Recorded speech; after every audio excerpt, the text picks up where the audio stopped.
that was on Twitter, and these were things made in 2017 that this artist made, and these things were not inspired by, they were directly copy pasted by Bungie. Like, I'm talking about,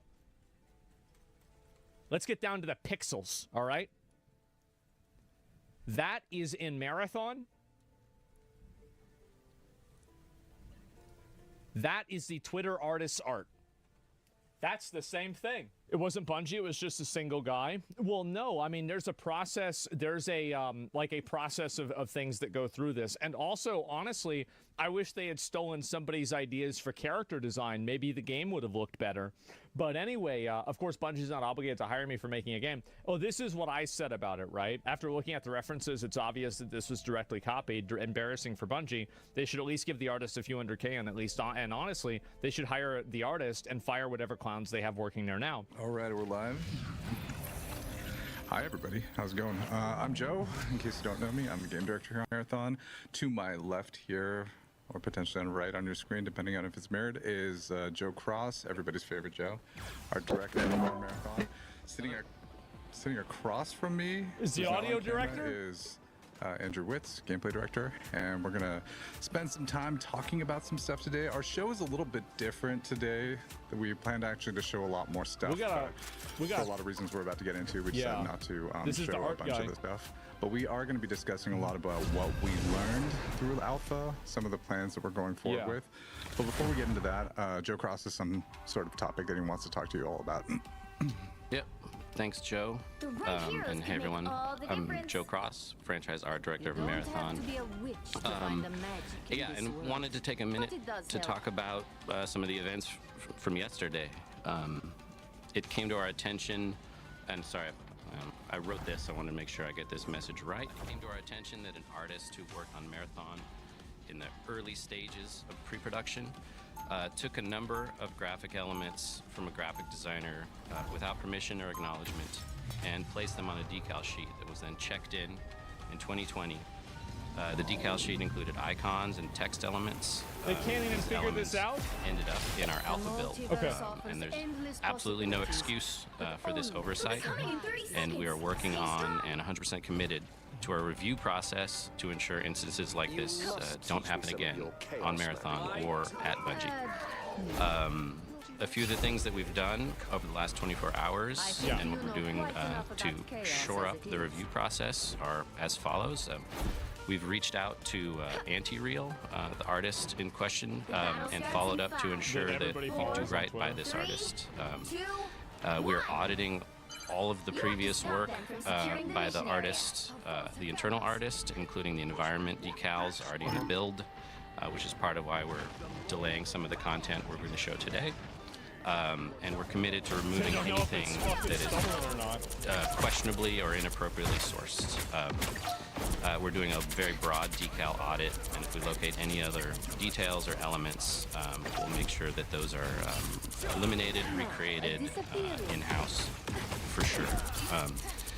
Hundreds of artists have worked on this project for years, internally and externally, and we share many influences, including modernism, Swiss typography, 2000s style vector art, cyberpunk, and of course the original Marathon trilogy. Our style is a result of all of those inspirations. It's also worth noting that none of our external partners who worked on branding or any part of the visual design of our game were involved with this situation. And lastly, personally, I have a huge amount of respect and admiration for artists working independently, producing, making a living, doing commercial or fine art. And we've worked with many of them. It's one of my favorite parts of the job is to make those connections and create content and collaborate. Wow. And so to that extent, I want to send my personal apology to Anti-Real, whose work was used in this case.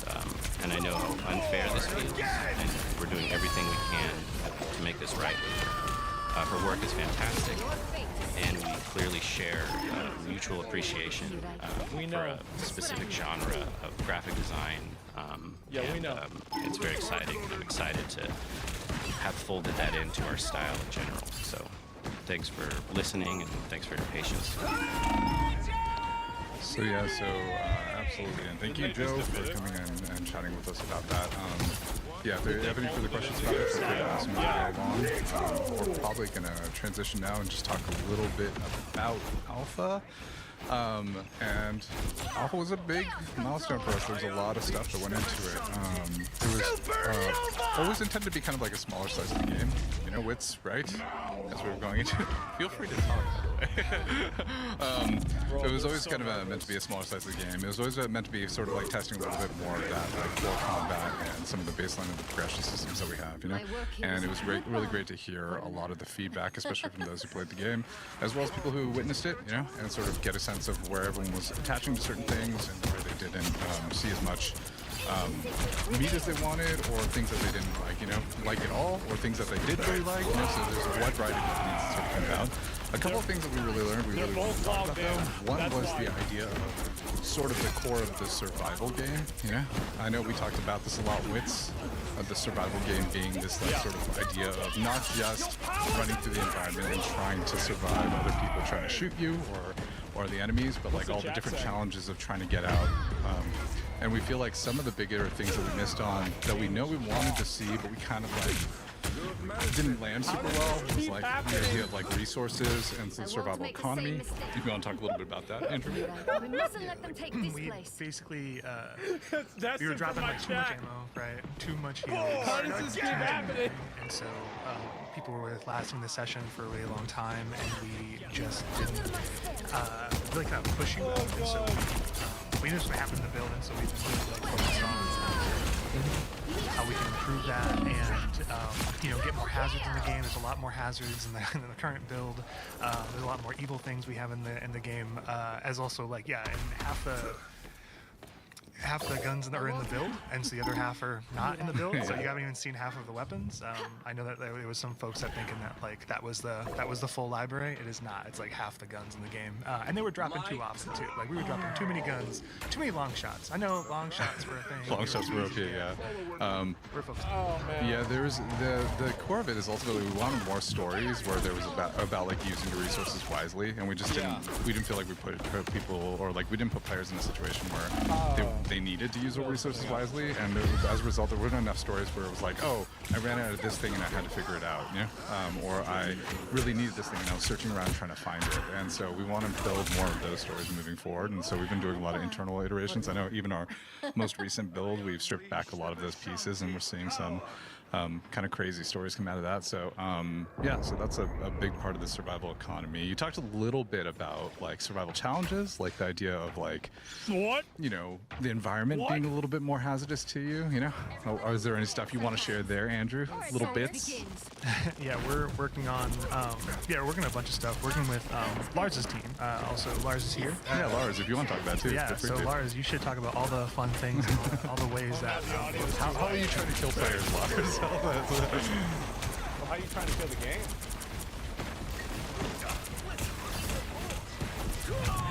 A disappearing.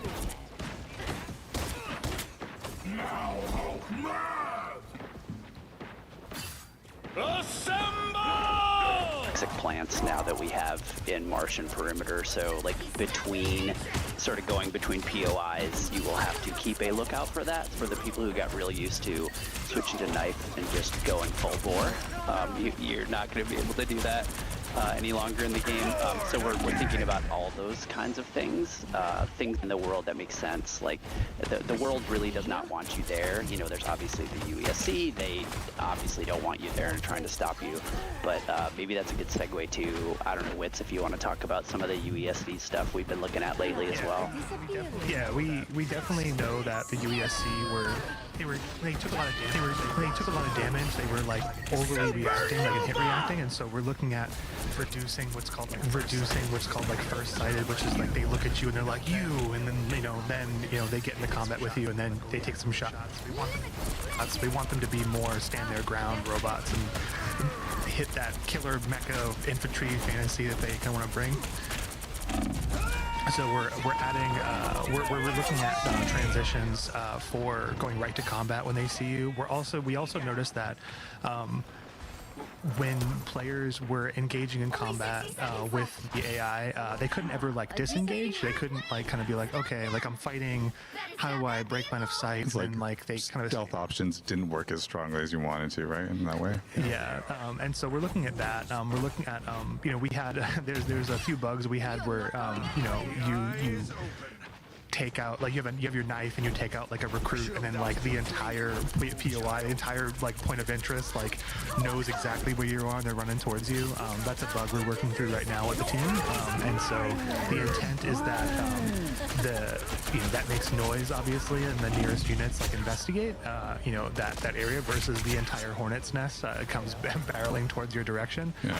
And so yeah, we're looking at both increasing their challenge and making them more satisfying to fight, as well as you know, working on their perception and how they kind of find you, right? We want to kind of have this engage options where you know, you can, you know, do some damage maybe, and then like you don't need to finish the fight and stand and fight. Is that you actually might, you know, want they see you, and there's a moment in time where you can actually like break and kind of get a chance to get away. Yeah. We still want them to be threatening versus like you can just run around them, right? They need to really push back. The sweet spot you're kind of looking for is ultimately that you have more options for how you like divide and conquer and tackle them depending on how you play. But if they do get an advantage on you, each individual unit feels a little bit more threatening to you, right? Yeah, like, you know, we were there's the shield unit, the big shield unit, for example, is you know, if you get first shot advantage in this unit, especially like a precision headshot or something, sometimes they would like hit react, and then they wouldn't kind of do a bunch of their abilities that they kind of have that actually like charge you, and they like kind of tuck behind a shield, and you can't actually shoot them, and they're perfectly tucked behind that shield, and they push you, and they want to like do this melee attack. We don't know what they're talking about. Getting taken out before they can kind of do that, and so we're looking at you know, looking at their vitality in ways where you know, they don't feel like they're bullet sponges, but that we really require you to play this like marksman game, but also that they challenge you to kind of have different ways to resolve the fight with them. So the team's really kind of digging into kind of like different ways we can kind of get into that and resolve that. Somebody's saying in chat that the sound guy's DEI. Is that true? Yeah, there is those disengage moments where like, I'm going to tackle this fight with this unit, but I'm going to do this thing. Like there's this hit react they have. They kind of like power down for a second. They kind of wake up. It's like this big hit react if you do a lot of precision damage. We're looking at maybe, you know, maybe that, you know, if you duck behind cover or something, that they don't know exactly where you are when they wake up, for example. And so that also plays into kind of more of the like solo viability in terms of like you don't have to like 1v9 all the robots. No, totally makes sense. You know? I know another topic that sort of came up when it came to survival games was also the pacing of like sort of every given session, right? Like I know we talked about it internally. It's like there tends to be like a front-loaded tension inside of first runs, where a lot of tension happens at the beginning. There's a lot of brawling, and then it sort of like begins to quiet out as you're sort of playing through the rest of the session. And we want to make sure we shake that up a little bit. I know we've talked a little bit about how event pacing folds into that. You know, Lars, I think you and your team talked a little bit about it, right? What are your thoughts? Yeah, no, that was really good. We actually got a lot of good data from the alpha about how event pacing was working, but also just sort of being able to, like, we got lots of good feedback about some of the events and how difficult or not difficult they were, how frequently they appeared or not frequently, and so we're looking at all that data, and we also understand, I think you said a really important thing, which is we also realized that as the session went on, you know, the tension started to drop. Like if you were going after and you run into a bunch of players, you know after a certain, you never know quite exactly how many players are left in the session, but after, you know, after a certain amount of time, you can guarantee that the PvP population at least is dwindling a bit. And so our challenge that we're looking at right now is how do we increase the world's danger over time.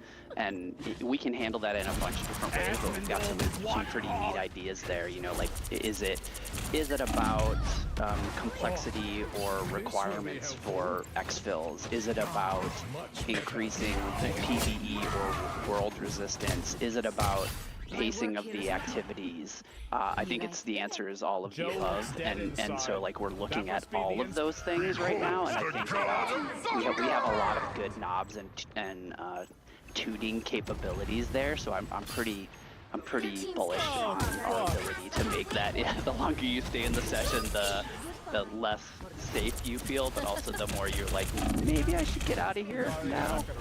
So that we want to increase those sort of thoughts from happening too. Yeah, no, I totally agree. Yeah. Yeah, no, that totally makes sense. Joe, you mentioned immersion. Yeah. That's one of the things that definitely touches art. And one of the things we're hoping to show today or show next week is some of our fidelity improvements. I know that there were a few very work in progress areas. They've got a lot of sort of I am ready to put on a stuff show. like exterior lighting, perimeter map. Yeah. So art is a bunch of those improvements. Yeah. Show. That's good. And then the other side of immersion is kind of runner stories that we want to tell. Right. And the kind of fictional fantasy to that extent. Closely with creative direction, the whole team to sort of really Yeah. some of that fantasy. Yeah, I've seen a lot of the work that you guys are working on, which has been really cool to see. I mean, everything from we had a bunch of stuff we wanted to show today, but by the way, we decided not to show it because we're still scrubbing all of our assets to make sure that we are being respectful of the situation that So then Joe how talked about earlier. But you think it's good? there's a lot of things we're doing to try to increase that immersion. I know we even added like So, really like how does that make details sense? that sort of help to make it a little bit more immersive, like the blood that runners bleed in water and things of that sort as trail indicators of the damage that they've taken.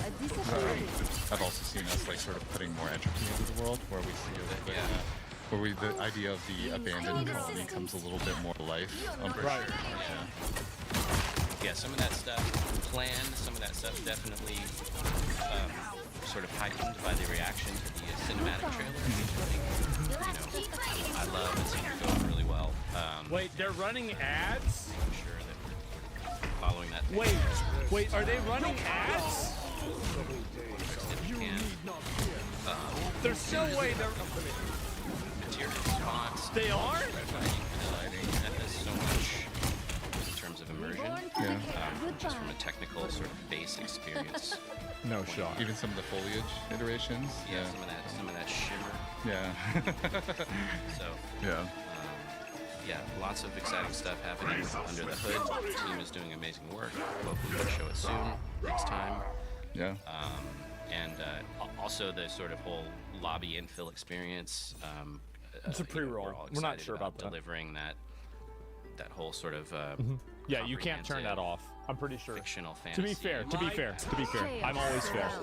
Yeah. Heading But I down to will do dangerous gladly work. show it to Yeah, a lot of the you. UI that we went in with was definitely in a temporary state too, and so Bro. for us, sort of finding a Art way to make that a Raiders. cohesive experience has been a lot of the effort that we've been 30 on seconds before top you of attack. recently, Yeah. right? Get ready. We've always, paying off the cyborg fantasy has always been our a goal and a sort of With you, carrot on a perhaps? stick for us. Oh God, Art May not be Raiders. as welcoming. And that's God damn, that's good.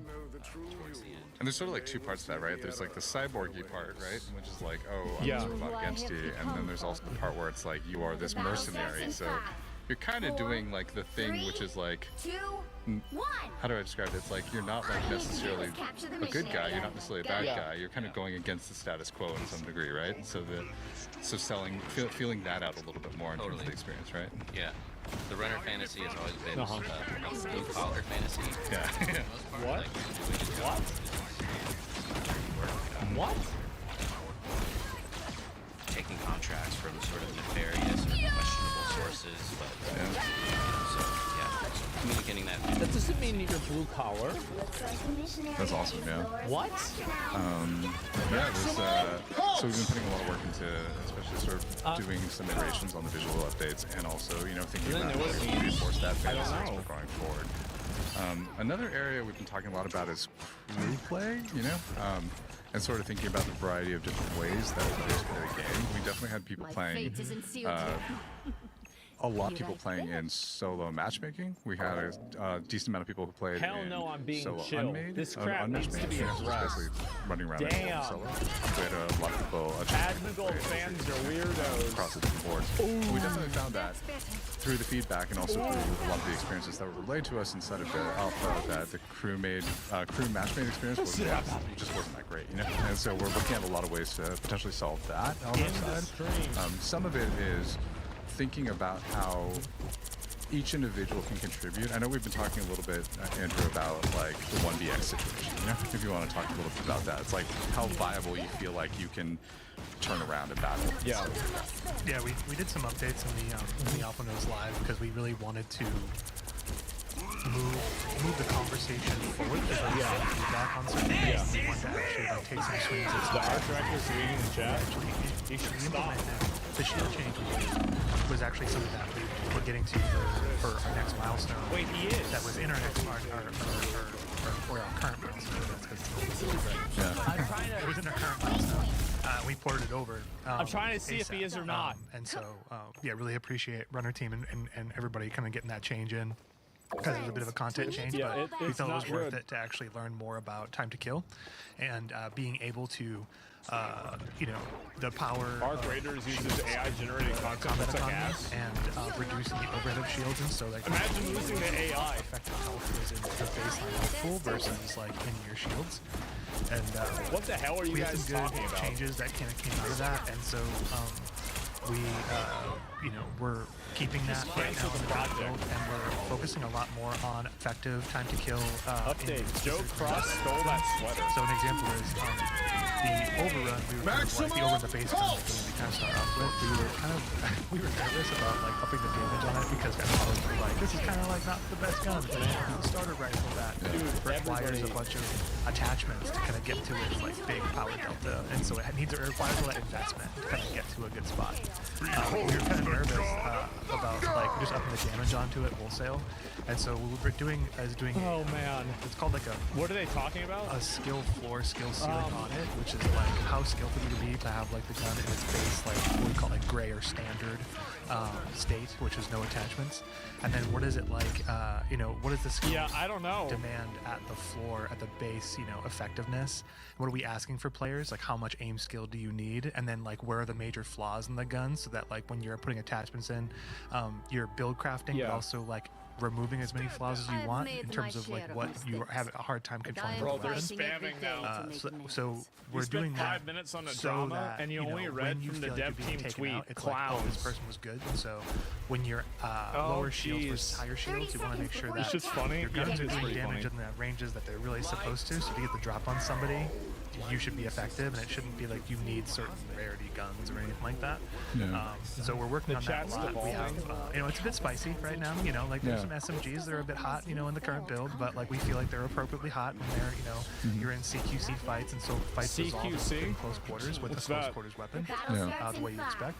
LMGs are, you know, kicking way harder, a lot more demand there in terms of recoil, which is great. We hit some of the snipers. We're actually kind of reevaluating snipers a bit, not like wholesale, like what are snipers, but more kind of like what are they at the base value where they're not like too effective. Because we definitely noticed the long shot had a lot of demand, and like, you know, as expected in this kind of genre, snipers have like a lot of effectiveness in terms of like they have to kind of feel like they're lower time to kill. You like this? So yeah, we're working on making sure that the time to kill is great for the shield differences. So when you're like going up against purple shield and you're a gray shield, you feel you actually can win, and there's multiple kills per clip. That's possible. With Yeah, it's like it's not guaranteed, but there's a way to win there. There's a way to win, and that leads to the skill part. Like time to kill is always about skill. It's about effectiveness, right? Yeah. And then like it's also about like window of opportunity as well. It's kind of like how you triangulate like overall time to kill recipe. And so we're focusing on skill fidelity. We're focusing we're focusing on every single aspect of that triangle. And so yeah, we're looking at. We have this like how many purple shield kills per clip, which is kind of like a spicy lot, but we're really iterating fast on that. Yeah. Cool. That totally makes sense. I know another part of like sort of the crew Make me God. experience is also like the idea of like, do I have the tools to communicate with my crew, right? Like, I know we had a bunch of challenges with even voice chat for players inside of the game. We're definitely looking into that in terms of thinking about how do we make it easier for you to even able to use voice chat, or like how do we make that part of your flow so that you can do that. I know we've talked a little bit about ping system, you know, how do we add texture to the ping system to make it easier for you to coordinate with your team if you're not on voice chat. And do you have any thoughts on that one? I know you and your team have touched the ping system, but yeah, ping was in a very baseline state for Alpha. Like, I would say it was very MVP for Alpha state. And Just we stop, weren't guys. Shut it down. super happy with like kind of where the deficiencies of where it was at, and so we are spending a lot of this milestone really plussing up ping, and we're also looking at things like called like a communications wheel, which is like how can you effectively communicate to teammates, how can you like basically ping things in a container, how do you ask for ammo, stuff like that. So yeah, If they didn't hate their audience, they would have made that female character way hotter and given her way bigger tits. we're also That's talking a about fact. contract Everybody stuff knows too, it. Lars, like as well about like the fabric of contracts between like multiple players. I don't know if you can talk a bit about what your team's cooking there. yeah, Lars, tell us about contracts. Yeah, of course. There's a lot of work. You know, like it was great seeing people's response to, I think, you know, working along AI, like the sort of different factions, and so obviously we feel really happy with at least that first slice that people were seeing in the alpha, and obviously not. Wait, that was a very, why? it was a small chunk of the content, and then sort of looking forward to when you're talking about crew play, like how do we lean into that? How do we make that more understandable? How do we sort of surprise and delight players around when they are working with a random match-made player, right? For example, how do we highlight those things? How do we make them understood? How do we reward in ways that make more sense? And how do we make you want to do those things or like feel encouraged? This is kind of sad. It looks like Overwatch 2 is actually dead. This stat will You'll make you need a feel old. top-notch Overwatch team to is win about this to have its one. 10th anniversary. It'll Wow. actually be this To time find the next magic. year, which Jesus. is a little But spooky. it does And help. when we left off with the game, right, they had reintroduced loot boxes, they made sweeping game changes, and they revealed Stadium. Of course, Overwatch 2 PvE will never happen. Don't even think about it. It's just not realistic. And with so much of their team being axed, it's probably also, well, quite impossible for Overwatch 2 PvE to ever happen. But all the stuff that they did was in an attempt to rehabilitate Overwatch. But for all of that buzz, since it all launched, I haven't really heard much, and that is why I'm here today, to work out what the hell has actually happened with Overwatch. Overwatch is a great game, but an awful product. That has been my 30 personal seconds before you TLDR for attack. this one for Get a ready. long time. The idea being that it's fun, but it's kind of busted by the circumstances of its creation, by the It's not interesting. That's the problem. The game's just really not that interesting. business model stuff over the Yeah. last few years, and lots of the trend-chasing brand collab skins that just make me feel old and out of touch. Not because I don't like the brands, but because I'd like my Overwatch to be Overwatch, and you know, not be an advertisement for a bunch of other brands so everyone can make money. Anyway, all of that stuff did kind of piss players off, pissed me off, and pissed off players will not cut you any slack of your dev team. So it seems that's what they worked on first, getting the product part under a little bit of control. Now on that front, the Returnal loot boxes basically gave people an incentive to continue playing with only the Battle Pass as a payment. That's definitely a positive. Even the premium crossover cosmetics for WoW and Diablo are being included in the loot boxes as of Season 16. Wow, so they're getting really desperate then. Holy shit, I didn't even know this. Pretty good. Jesus. Now, I'm still seeing the same high as hell rate of crossovers with Gundam and Street Fighter, but now the players don't have to pay to get access to anything. Yeah. But perhaps a bit more willing Please to come extend back. Overwatch some good faith. It feels a little bit less like an aggressive relationship. So, that's Blizzard's open. Let's see how they've tried to exploit it, and if it's actually worked. Stadium is the big new feature, and to recap, it's a new mode for Overwatch 2. It takes the 5v5 formula, it breaks it down down into 7-round matches. Players basically choose from one of 17 available heroes, and then you play rounds of Overwatch, except that, firstly, right? I think that the majority of these hero games and a lot of like FPS games, I think that they begin to die when they actually, whenever they start making it like a competitive game. When you start making this like an esport is when the game begins to die, because most people don't care about a game being an esport. They care about a game being fun to play. Most people are not esports players, right? Just what are the I'm odds? ready to put on And a so, show. just like StarCraft, yeah, and I think in a lot of cases that's true. And so, Overwatch was designed originally to just be a really fun game, and then they quickly pivoted to making it an esport. And then the design and the programming of the game and the balance of the game is built around esport level gameplay. Well, that's not the way that average people play the game. And that's also not the most fun way to play the game. And so, like, for example, whenever you have like 4 or 5 tanks on a team, that might be the most effective way to win a game, but that might not be the most fun way to play a game. And the issue is that when you have competitive culture in a game like that, you always have those metas. And those metas kill games. All playable in third person, so that's good. And secondly, every hero It's all can use playable in third person? Really? Wow, I wonder where they got that idea from. That's crazy. Wow, what are the odds? earn Stadium Cash to purchase new upgrades that will alter your gameplay style in dynamic ways. Basically, right, it's kind of like the Counter-Strike shop. Right, you do it in between rounds. There's some catch-up mechanics around taking out high performers so that things actually stay competitive. It's kind of neat. It's very much Overwatch's core heroes formula, but where you're adding in a layer of complexity as you wish, as you build out their character. Cool. I can't explain this. Aaron Keller broke it down in terms of 3 player needs they tried to hit. The first one is more downtime, like literally the time in between rounds. That's so the Overwatch isn't just just how it is. Yeah, you need ups and downs in each case. It's something the Counter-Strike's done real well. The second thing is emphasize strategy, and the third is a big one.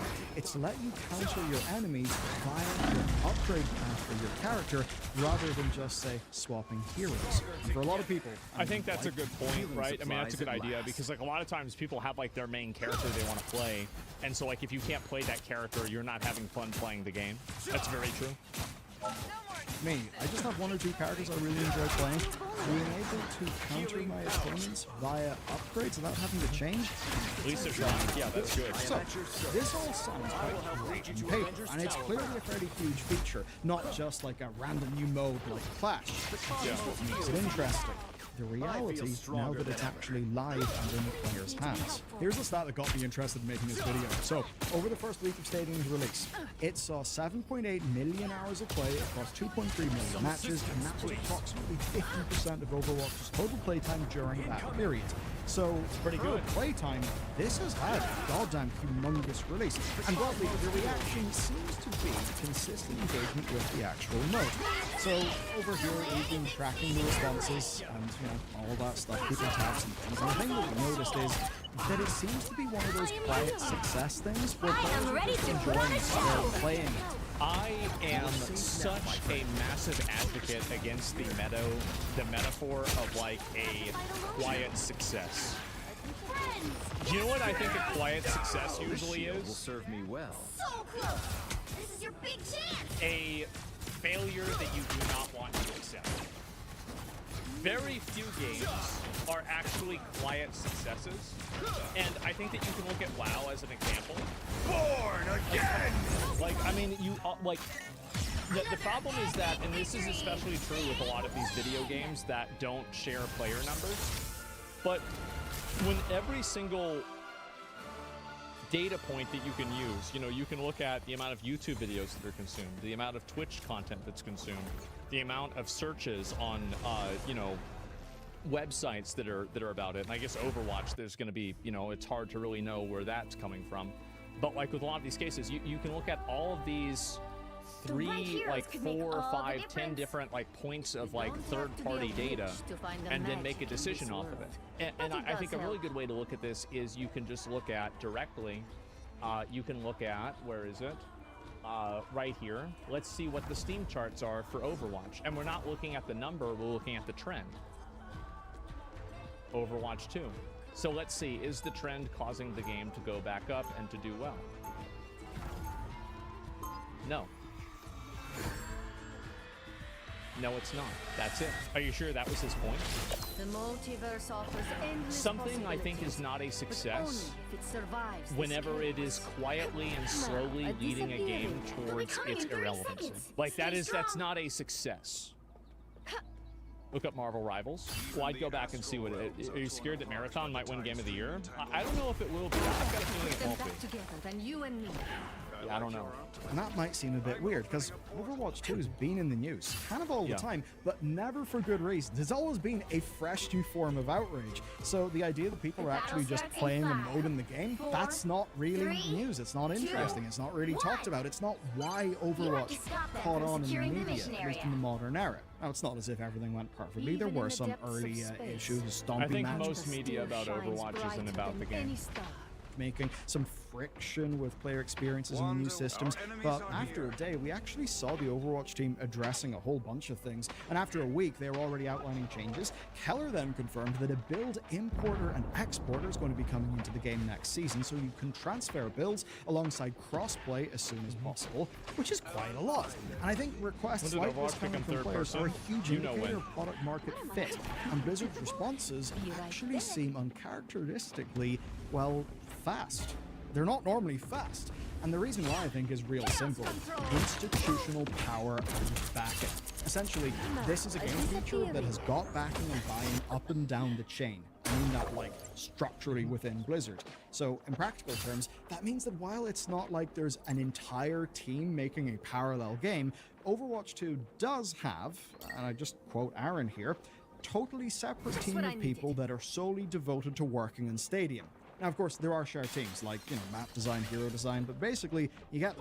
This seems to me like it's going to create the same problem that solo queue and WoW did, and a few other things that WoW has implemented, is that instead of actually fixing and improving the base game loop, they create a separate mode and they improve that instead.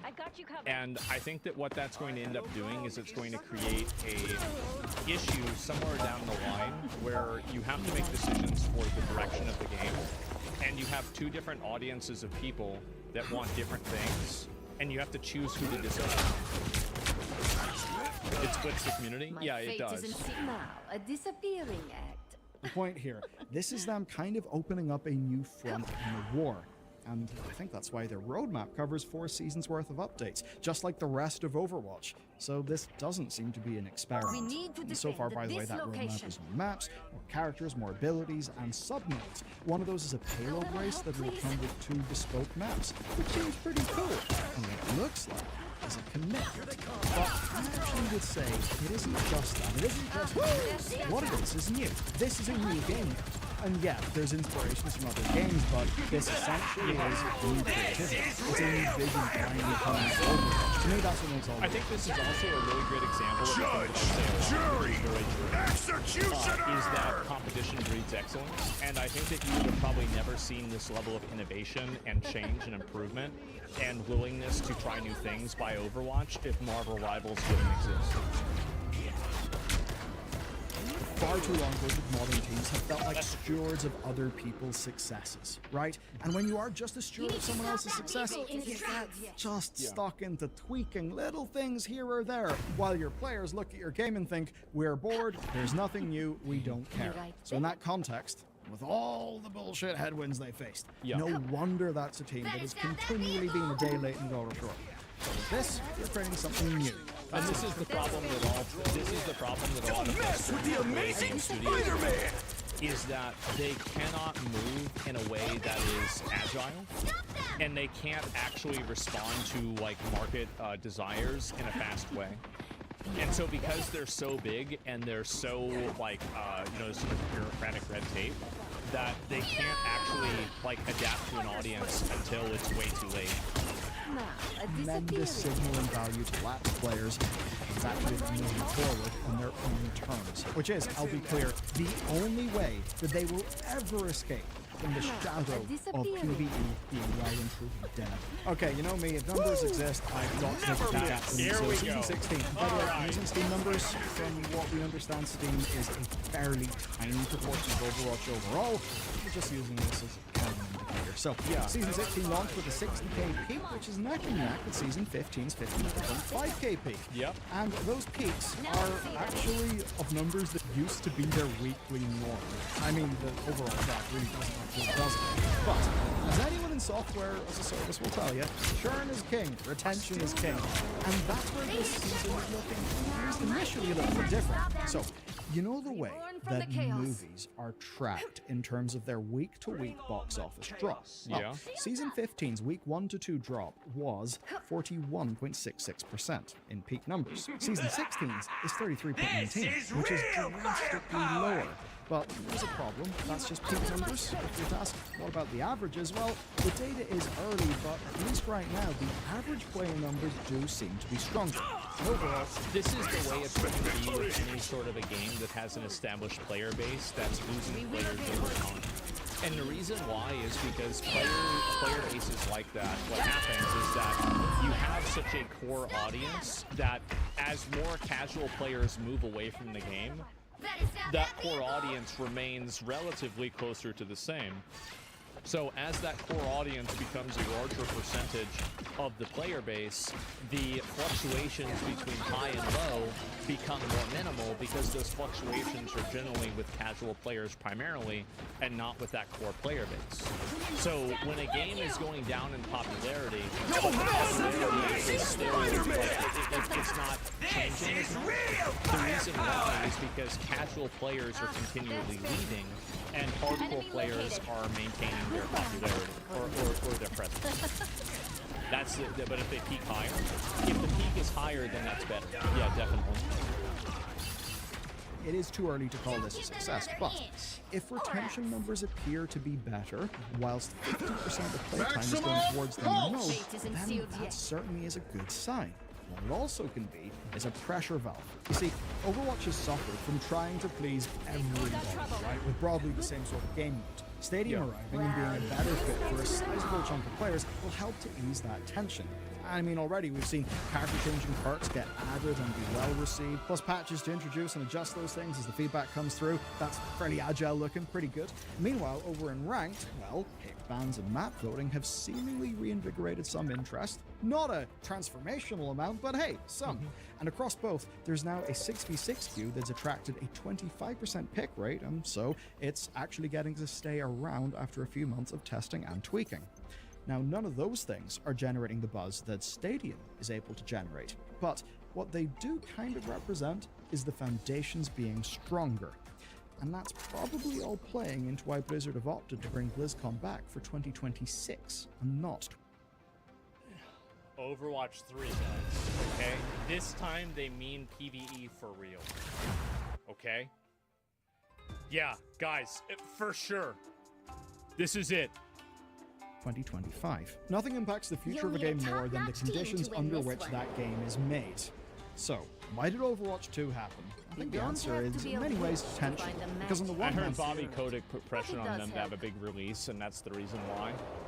the Overwatch devs who wanted knows? to crawl themselves towards their cancelled MMO called Titan. On the other hand, Bobby Kotick was personally invested in pushing the Overwatch esports. That was a recipe for disaster. Now, though, we have a new, perhaps slimmer Team 4 that at the very least is not left cobbling together a sequel from components of a dead PvE game that they tried to make without proper support from their C-suite. Because that's how Overwatch 2 happened. They cobbled together in no time. And this is all happening without C-suite mandates around esports, which, to jog your memory, was absurdly overhyped at the time, and it was something that Bobby Kotick had, I think that's what killed Overwatch and it lost its popularity was the Overwatch League. And it's not the league itself, it's the community that it creates and the way that it forces game design. Eye of Sauron himself over to and seemingly latched onto from a lot of reporting. Seriously, people in the Overwatch team really seem to have hated Kotick. And while many of those staff members would never see the thing that they wanted in the game, at least to me, Stadium is this new team progressing from stewardship to authorship. That's where I think there's a very significant change. And it's one that we can contrast with Apex Legends, right? Because Apex feels like managed decline. And the best way to dispel feelings of managed decline, funnily enough, is to ship new content that doesn't feel like it's an old thing that's been cheaply thrown into the microwave. Yeah, Shipping sure. Stadium, that is what they have done. Now, this is by no means a guarantee that Overwatch 2 line will go up and it's all going to be good in the future, right? It's not a guarantee of that. But I do think it marks a changing point.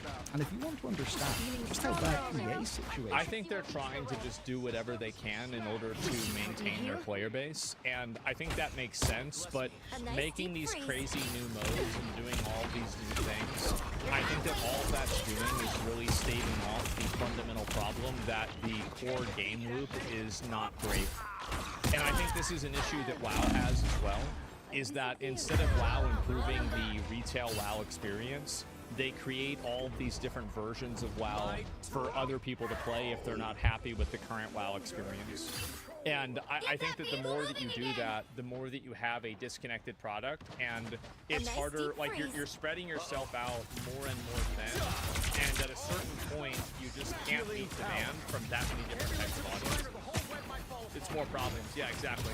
There's an option for everything, great at none of them. Yeah, exactly. The core game loop is great. That's how people kept playing for 2 years with no content prior to Overwatch 2. But people playing it with no content, it was going down. Like, people were losing interest playing the game. And also, a lot of people were playing it in the anticipation of Overwatch 2. And I think that when you really saw Overwatch die was when they announced that Overwatch 2 wasn't going to happen. I think that's when the game really died.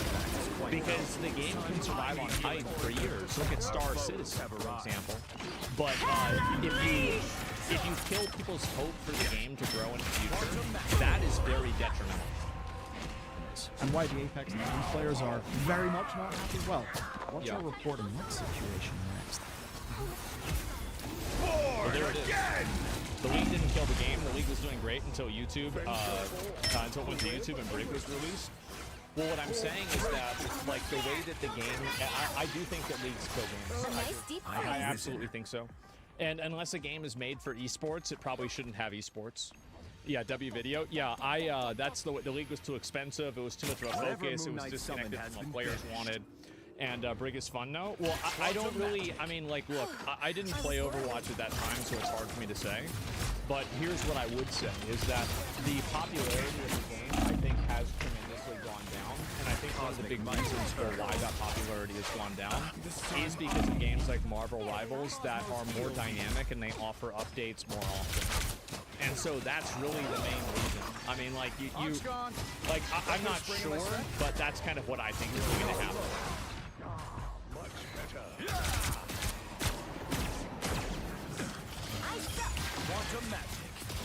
We got a little bit of a situation. Are you lying that the former FBI director? So the context is that he put in here and he posted a picture and it says 8647.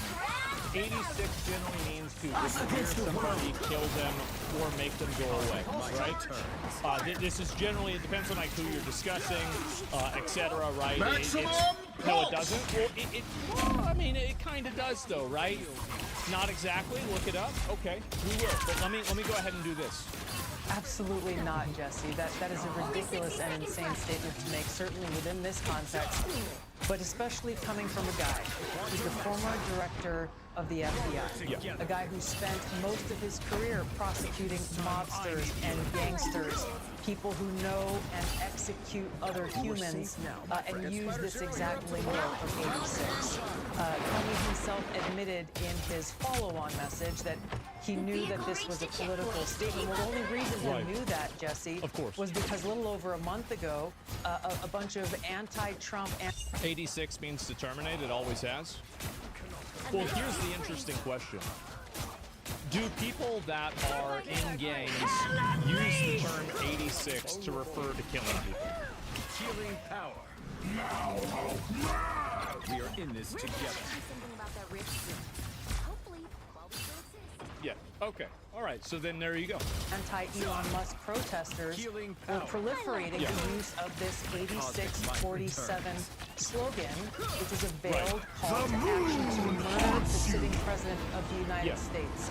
So for Comey to think that we, the American people, are so stupid as to think that he, as a former FBI director, former prosecutor, and someone who clearly pays attention to what's going on, would believe his lie that he didn't know what this actually is. And that's also a really good point. If anybody would know what this means, it would be the FBI.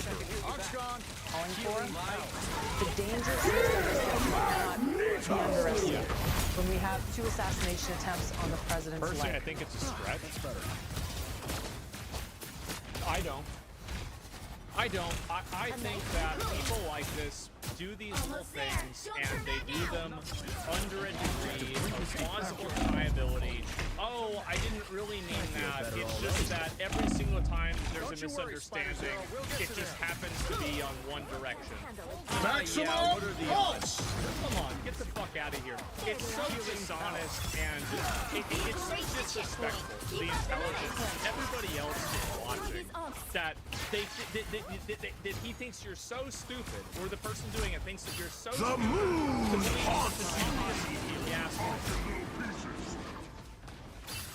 it's When we have people who look to guys like Comey, who've been celebrated by MSNBC, the Democratic lead, and CNN as the beacon of integrity, the law and order guy, the guy who would tell the truth no matter what the consequences. Yes. This is the guy who's issuing a hit on President Trump, the president that the American people voted for. So it's guys like Comey and others who call the president the modern-day Nazi, people who are in great positions of influence, who are saying that President Trump poses an existential threat to our country. These are people who hate democracy and hate the American people because they cannot stand that the people overwhelmingly chose to elect Donald Trump and send him back to the White House. So they are seeking other means to get their way and to try to remove him from that position. Right, okay. So let's go ahead and ask the question, is there documented evidence that using the term 86, that gangs or criminals have used the term 86 to refer to killing a person? Pretty simple question, right? Because that's really what matters. Us against the world. Tame 86 is widely recognized. Quadrant 86 is to get rid of, originally for killing someone. Law enforcement and gang slogans, historical and media context. In an organized crime narrative, particularly those in the mafia, is occasionally referenced as a euphemism for eliminating someone, but those references are often fictional or speculative. Okay, so there we go. The 80 miles out, 6 feet under. All right, so there we go. There it is. And so Gretchen Whitmer did it too? Well, I don't know about her. I have no idea. Speculative, literally, read it. There's no definitive documented evidence in authoritative sources confirming that gangs or criminals have used 86 to refer to killing a person. While anecdotal claims on X suggest a connection, these lack substantiation and are contradicted by any reliable sources, IG 187. Okay, so in that case, what other reason would someone have to call for another person to be 86? Workplace, it could also be outside hospitality, excluding someone from a group, reasons, getting rid of them, reasons as well, key points, non-violent intent. In nearly all documented cases, 86 refers to removal, exclusion, or dismissal without physical harm. The term's versatility allows it to apply to various scenarios. Tone and context matter. The reason for calling to someone to be 86 depends on the speaker's intent and the situation. It could be practical, maintaining order in a bar, personal, ending a relationship, or figurative, injuring a person. No evidence of violence. As noted in previous response, there is no credible evidence linking 86 to killing or violence in gang-related context. So it's vague. Yes, let me go back. I'll read the first sentence. The term 86, commonly used to get rid of, eliminating someone, often in non-violent context. So it's up in the air. Here's the thing. I don't like this, but this is what lefties do. Saying the 86 just means to get rid of, but it does not imply violence at all, in my opinion. You don't have to be a witch to find the magic in this world, but it does help. in my opinion, take the L. It's too vague. No, you're right. It's too vague. But in my opinion, I think that's what he meant. I do. I think that's exactly what he meant. And I think that we need to take at least some degree of accountability for people that use these vague statements constantly in order to advocate for things that they actually believe. This is also in the context of a person referring to the president. And how could somebody get rid of the president? How could you get rid of the president other than killing him? This has also been used in Urban Dictionary as well. This has been used in popular culture also. So yes, of course, in some cases it's about killing, in some cases it's not. And 100% that's what he meant. Yeah, impeach. Getting impeached doesn't mean that you get removed from office. Trump got impeached twice. He didn't get removed from office. That's not the same thing. To be fair, even in a gang, he obviously fucking means it. Yeah. You have to stop them in U.S. common culture, we've always thought of 86 this way. Yeah, you think that he was calling for to be publicly executed. Don't you think he has the means to do this without a tweet? Probably not, no. I mean, like, from everything that I've heard, like, actually getting to the president's pretty hard to do. That's why it was so surprising. But, like, that's just from podcasts and people talking about him. And especially with someone with influence. I use 86 real life in the military, 1,000% means to terminate. Yeah, I mean, lost his security clearance. 8 feet out, 6 feet under. Urban Dictionary is a good enough source. The AI tells you no evidence has been found, and you're saying it's a lie. Well, no. And so what this is saying, this is what it's saying, is that it is not conclusive, and there is context required. That's what they're saying. Because there is documented evidence of it being used in a way that is non-violent, and there is documented evidence of it being used in a way that is violent. That's it. And so that's the difference. It's literally a mob term, right? Exactly. And so I think the context is what matters. In my opinion, I think he meant it. I do. Stronger already. How serious is the administration taking this, and what are the next steps going to be? We're taking this very seriously. As you mentioned, the Department of Homeland Security and Agree, but not beyond a reasonable doubt. I agree with you. And I think that's why it needs to be investigated. I don't think that you should treat this guy like he's immediately guilty, but this absolutely deserves an investigation, and it seems like it's happening. Of course he did. He's a former FBI director, not a random internet troll. Yeah, in law enforcement, it 100% means to kill. Coney hates Trump, so he has motive. Yeah. I mean, it's just, I don't even... It's crazy how some people, like... And this is the problem with dishonesty with people like this. Exactly, his government? Yeah. Specifically, Sean Curran, Secret Service Director, a man who has been willing to lay down his life as the lead of President Trump's Secret Service detail for years now. Yeah. He takes this seriously and is leading the investigation into this threat. There has to be accountability for this. There was a Rutgers study. Well, this is a good start, right? Because there's a lot of people that have been posting this kind of stuff all the time on the internet. They've been posting this constantly on the internet, like killing Donald Trump or killing somebody else. This stuff needs to be held, like people need to be held accountable for this stuff. And I think some people need to go to jail for it. I do. Insanely, it's way too much. Why would he delete the post? Well, everybody knows why. These things are even more heavily armed. That just came out a little over a month ago, Jesse, that asked respondents their view on these calls to assassinate President Trump, and over 55% of respondents felt that murdering President Trump would be somewhat justified. This is the effect of people like James Comey doing this kind of stuff. They've been absolutely dialing up the rhetoric for this constantly. Like, if you actually, like, I don't see how any rational, reasonable person can look at the last 10 years and see that the amount of rhetoric that has been dialed up and the amount of advocacy for violence has increased by several magnitudes. There's no legal proceeding according to contention. It's literally just lamentation and pleading to the public to do something to get rid of an elected president. Yeah, obviously.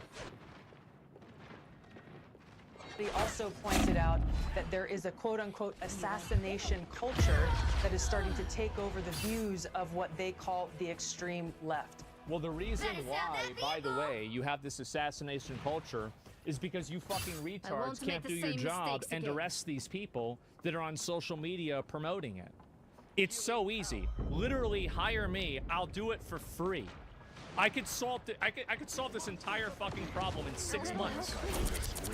You just pull up people's logs, figure out who they are, go to their house, arrest them, or question them, scare the shit out of them, and then put them in jail. That's it. You could do 50 of these a day, and you'd be done. Do you really think there's that many people doing this? No. It's probably a few thousand people. You'd be finished with this in a few months. That's the problem. Too far? Not far enough. Judge, jury, executioner!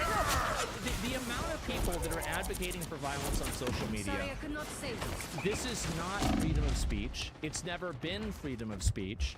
It's not what freedom of speech is supposed to be. And I don't think that people can defend it as if it is freedom of speech. These are blatant calls to violence.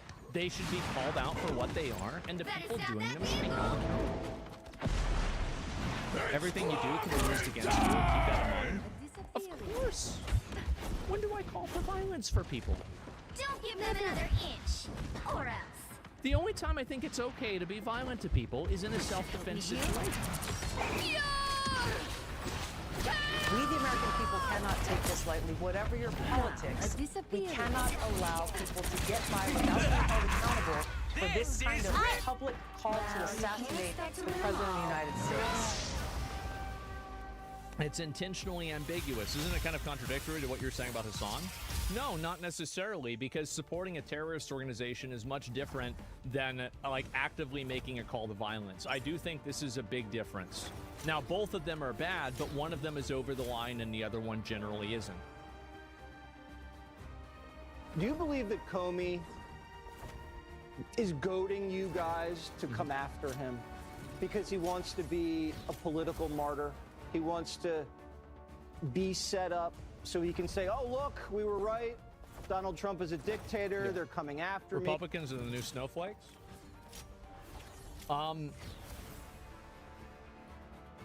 You can say whatever you want to say and use whatever vocabulary you want to use.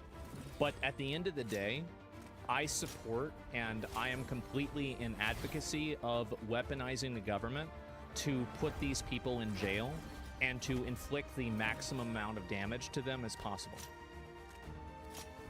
So whatever word you're using is not important to me. It's really the action and the intent behind it. I think this is a massive corrosive problem in culture and society.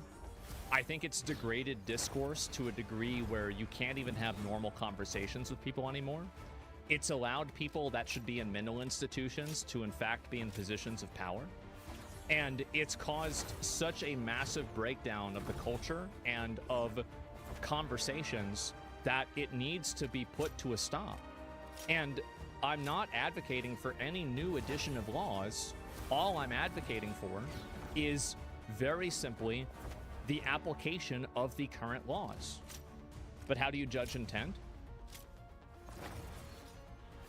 By looking at supporting evidence, listening to what people are saying, and seeing what somebody is and making a better judgment, obviously. What do you mean?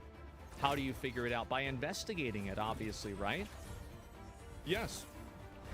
And yeah, of course. You discover the intent by reading the words.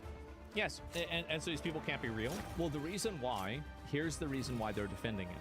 The reason why they're defending it is because they like doing it. It's that simple. They like the form of terrorism that this effectively creates. They think that they can weaponize it in their favor. And so they defend it because they view it as convenient for them.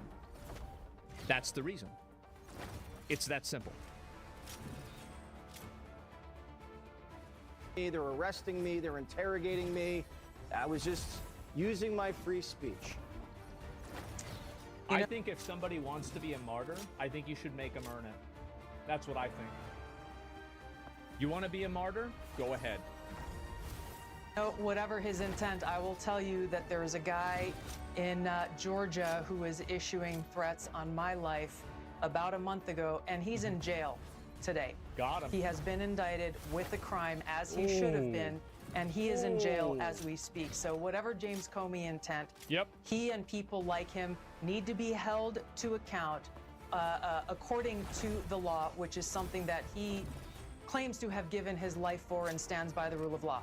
Fantastic. The rule of law says people like him who issue direct threats against the President of the United States, essentially issuing a call to assassinate him, must be held accountable under the law. The soy right for you? Again, I understand that, like, a lot of the, and this is the problem with, like, a lot of this, like, leftist rhetoric, is that it's all based on, like, these childish, like, insults and stuff like this. I don't think most people give a shit about that. You can call it whatever you want. It's still gonna happen. Yeah, call it whatever you want to call it. You're still going to jail if you do it. Right, both sides do it. Yeah, they're mentally 11. Exactly, both sides are the same. Yeah, I think so.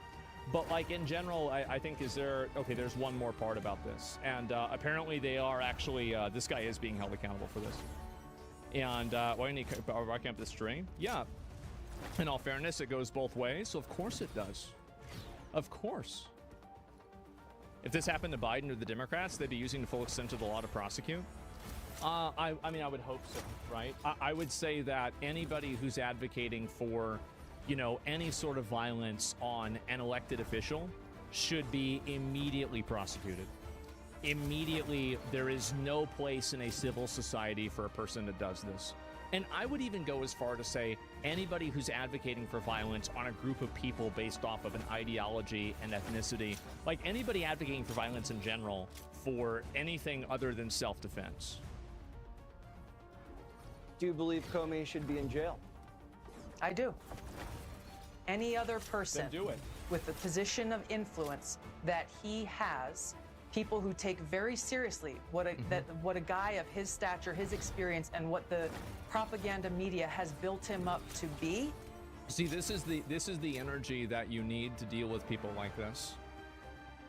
Immediate, direct, like aggressive, and definitive. This is how you deal with people like this. Who decides what qualifies for violence, though? The court decides that, obviously. When he goes to court and they decide whether he was doing this or not. Who do you think? Yeah, it's spelled out. I'm very concerned for the president's life. We've already seen assassination attempts. I'm very concerned for his life, and James Comey, in my view, should be held accountable and put behind bars for this. Do you believe Comey should be... If they do this to him, my respect for them will go up massively. I will be so happy if they do this. So there's a good chance former FBI Director James Comey will be escorted by Secret Service DC for their assassination investigation over Comey's 8647 post. Get used to it. Yeah, Cash Patel's on it. Yeah, and again, I don't think that they're going to do it. I don't think they're going to deliver on this. I think they're going to pussy out just like they pussied out with the Epstein files and they pussied out with a number of other things. I'm not expecting a really big, exciting thing to happen. I'm going to be totally honest. I'm really not. But, you know, that's the right always pussies out. Yeah, and the thing is that eventually it won't happen. Will this happen? It triggers mass leftist violence? Who cares? Just bring in the National Guard and arrest them. It's not a big deal. What's the problem? Like, oh, wow, there's a lot of violence. Okay, well, then just get the police and put them in jail. What?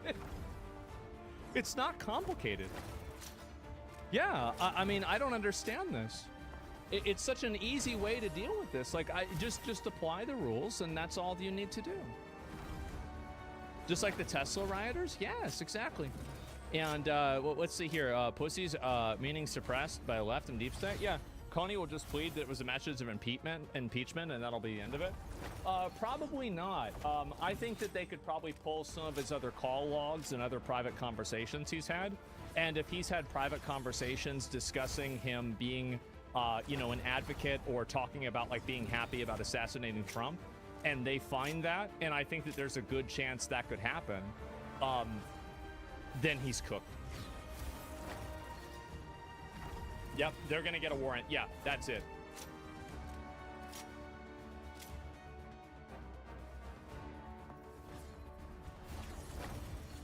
Oh, we gonna watch this. There was an interview done about Xbox. She's the president of Xbox. Here we go.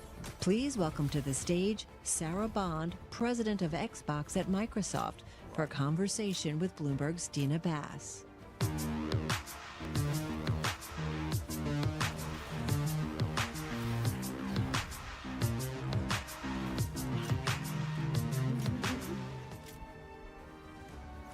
Sarah, thank you so much for joining us today. So I want to start talking about the industry in general. You and Microsoft Games CEO Phil Spencer have been raising kind of the alarm that the video game industry is just not growing, and there's a real need to figure out how to reverse that. What's causing the issue, and how does Xbox turn it around? One of the reasons why the video game industry isn't growing is because there was a massive boom in video games and COVID. And as the world isn't locked inside all the time, even growth, like if you're growing at 10% every year, but you have a 50% growth that falls off, it's going to look like you're not growing. Yeah, you know, the last year or so... It's balancing out. Yeah, it's balancing out. Video games, largely the industry's been flat. And even in 2023, we saw just some tremendous releases, tremendously groundbreaking games, but still the growth didn't follow all of that. We're not going to get any examples, are we? Why don't we get some fucking examples? Which games suck? Like what? Actually, you know what? Let's look at Xbox releases. We have 3 big Xbox releases last year. Hi-Fi Rush, which did extremely well, but it didn't really have like a huge player base, like not really compared to like other games. Starfield, poster child of aggressive mediocrity. And then number 3 would be Redfall, same thing. So yeah, if you work at Xbox, this is absolutely the way that you're gonna feel. You know, a lot of that's related to our need to bring new players in, make gaming more accessible, but all of that has been happening at the same time that the cost associated with making these beautiful AAA blockbuster games is going up, and the time... Has it ever occurred to you that maybe that's not the way that you should make games? That you don't need to make these AAA blockbuster games? Maybe that's not the right decision? Because, like, maybe that's really where the issue is. And this is the problem, right? Is like you're blaming the audience, you're blaming the market. Maybe it's your process. Maybe the process is fundamentally flawed.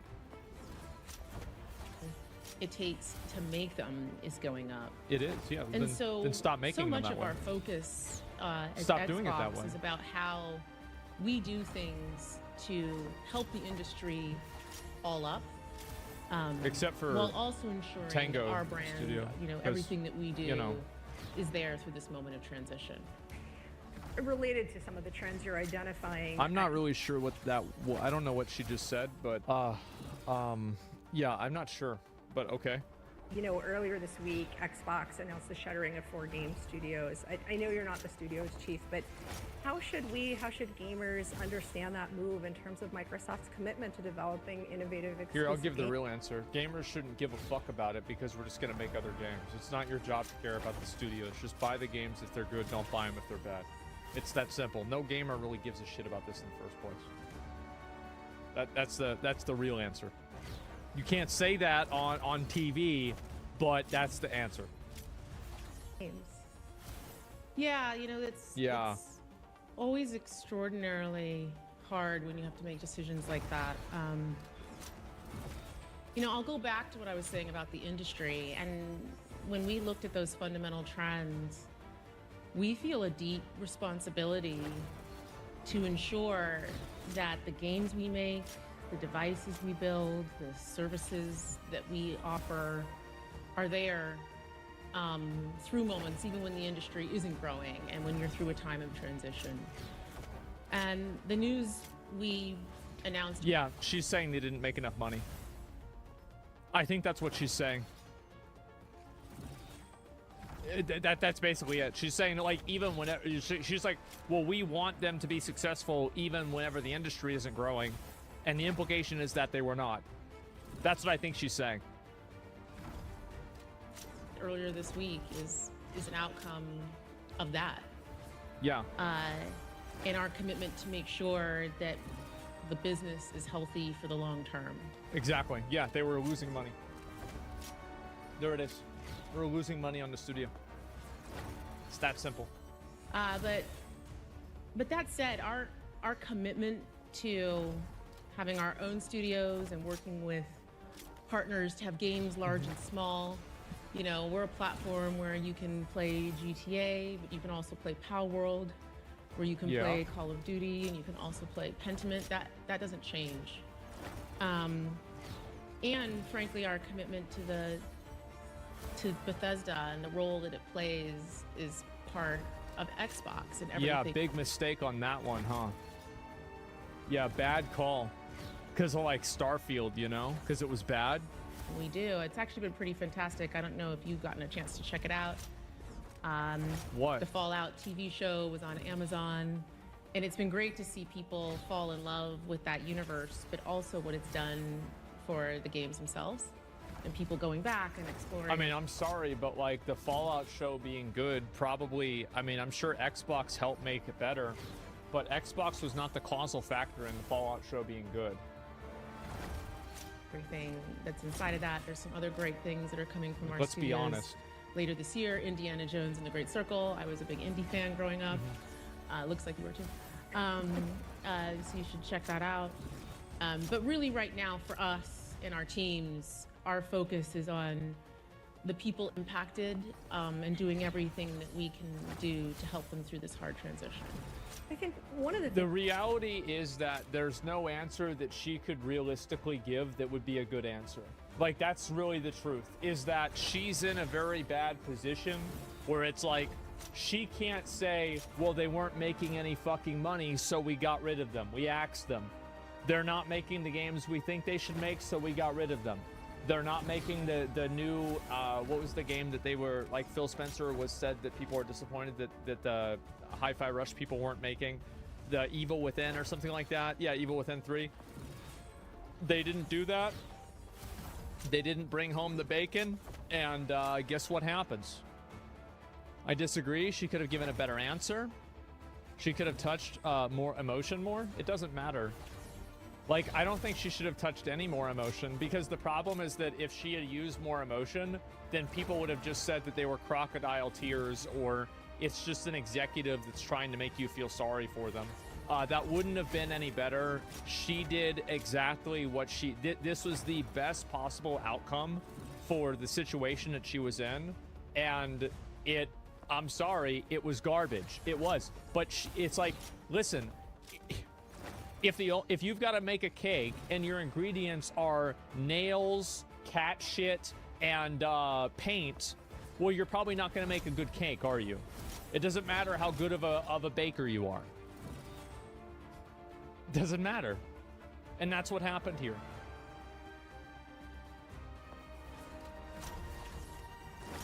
Things that was most upsetting both to Xbox gamers and to employees is that, you know, one of the shuttered studios in particular just created a hit game, did really well on Game Pass and in terms of engagement, and won Hi-Fi Rush, awards. that's what she's talking about. Shouldn't succeeding in that way ensure the future of a studio? I mean, this is a W question. I mean, I'll tell you that for sure. Like, yeah, what a great interviewer.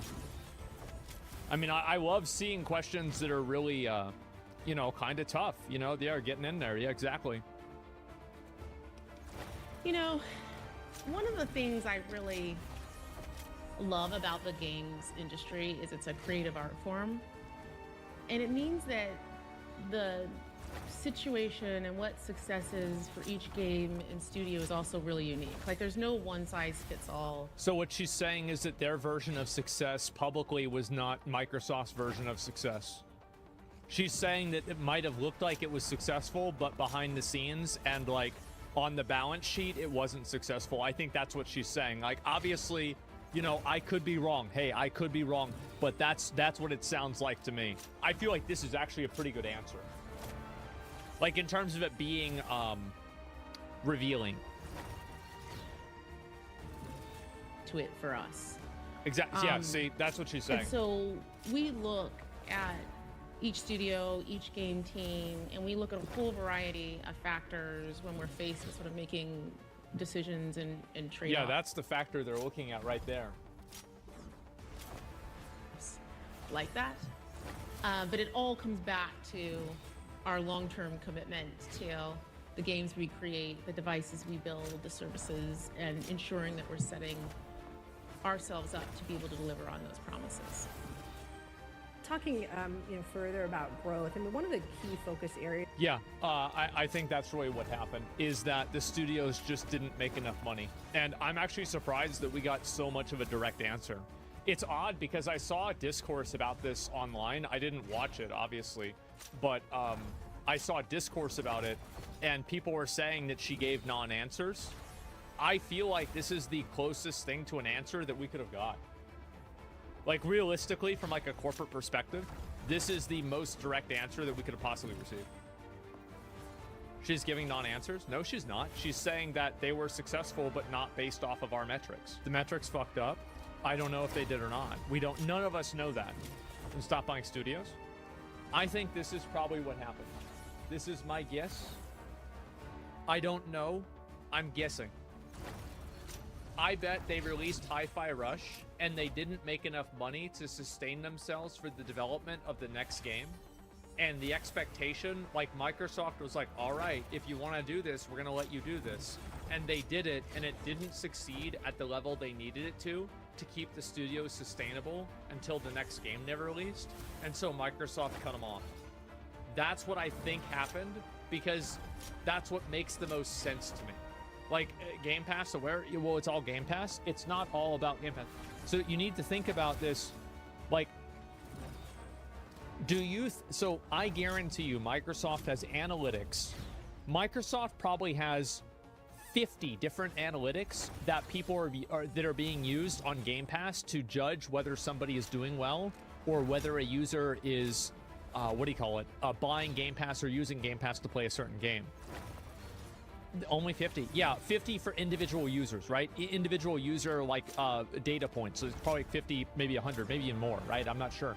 So, like, the amount of people that are playing Hi-Fi Rush on Game Pass, they know what that number is. They know what that number is at any given time. They know what that number was. They know what that number was projected to be. They know where that number is going to be. They know they have a decent understanding of how many conversions and purchases of Game Pass was created by that number. Here, let me go ahead and show you something. For example,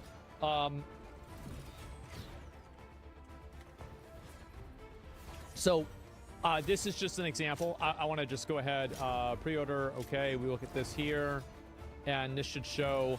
Okay, so whenever you click this button, Ubisoft has a tracker whenever you go on their website, and they are tracking your IP address of you deciding to sign up for Ubisoft Plus based off of this website address. And so every single online retailer does this. And they do it, like, I think I showed a picture of this recently. I guess it must have been deleted, but this is extremely common. So what they're doing is they're tracking basically like a flowchart of actions. And so the amount of actions that this game has that result in a purchase of Ubisoft Plus are then amortized over the lifetime value of a Ubisoft Plus customer and then factored into the value that that game is providing for the company. And why do I think this? Because would you do this? Hey, if you were running this company, would you do that? I would do that. Of course. You would need to do this. It's common sense. So of course they're fucking doing this. It's not even a question. Yeah, of course. So whenever they say, because you say it's on Game Pass, You don't understand what that means. They have the data for this. That's all I'm saying. Okay? That's all I'm saying.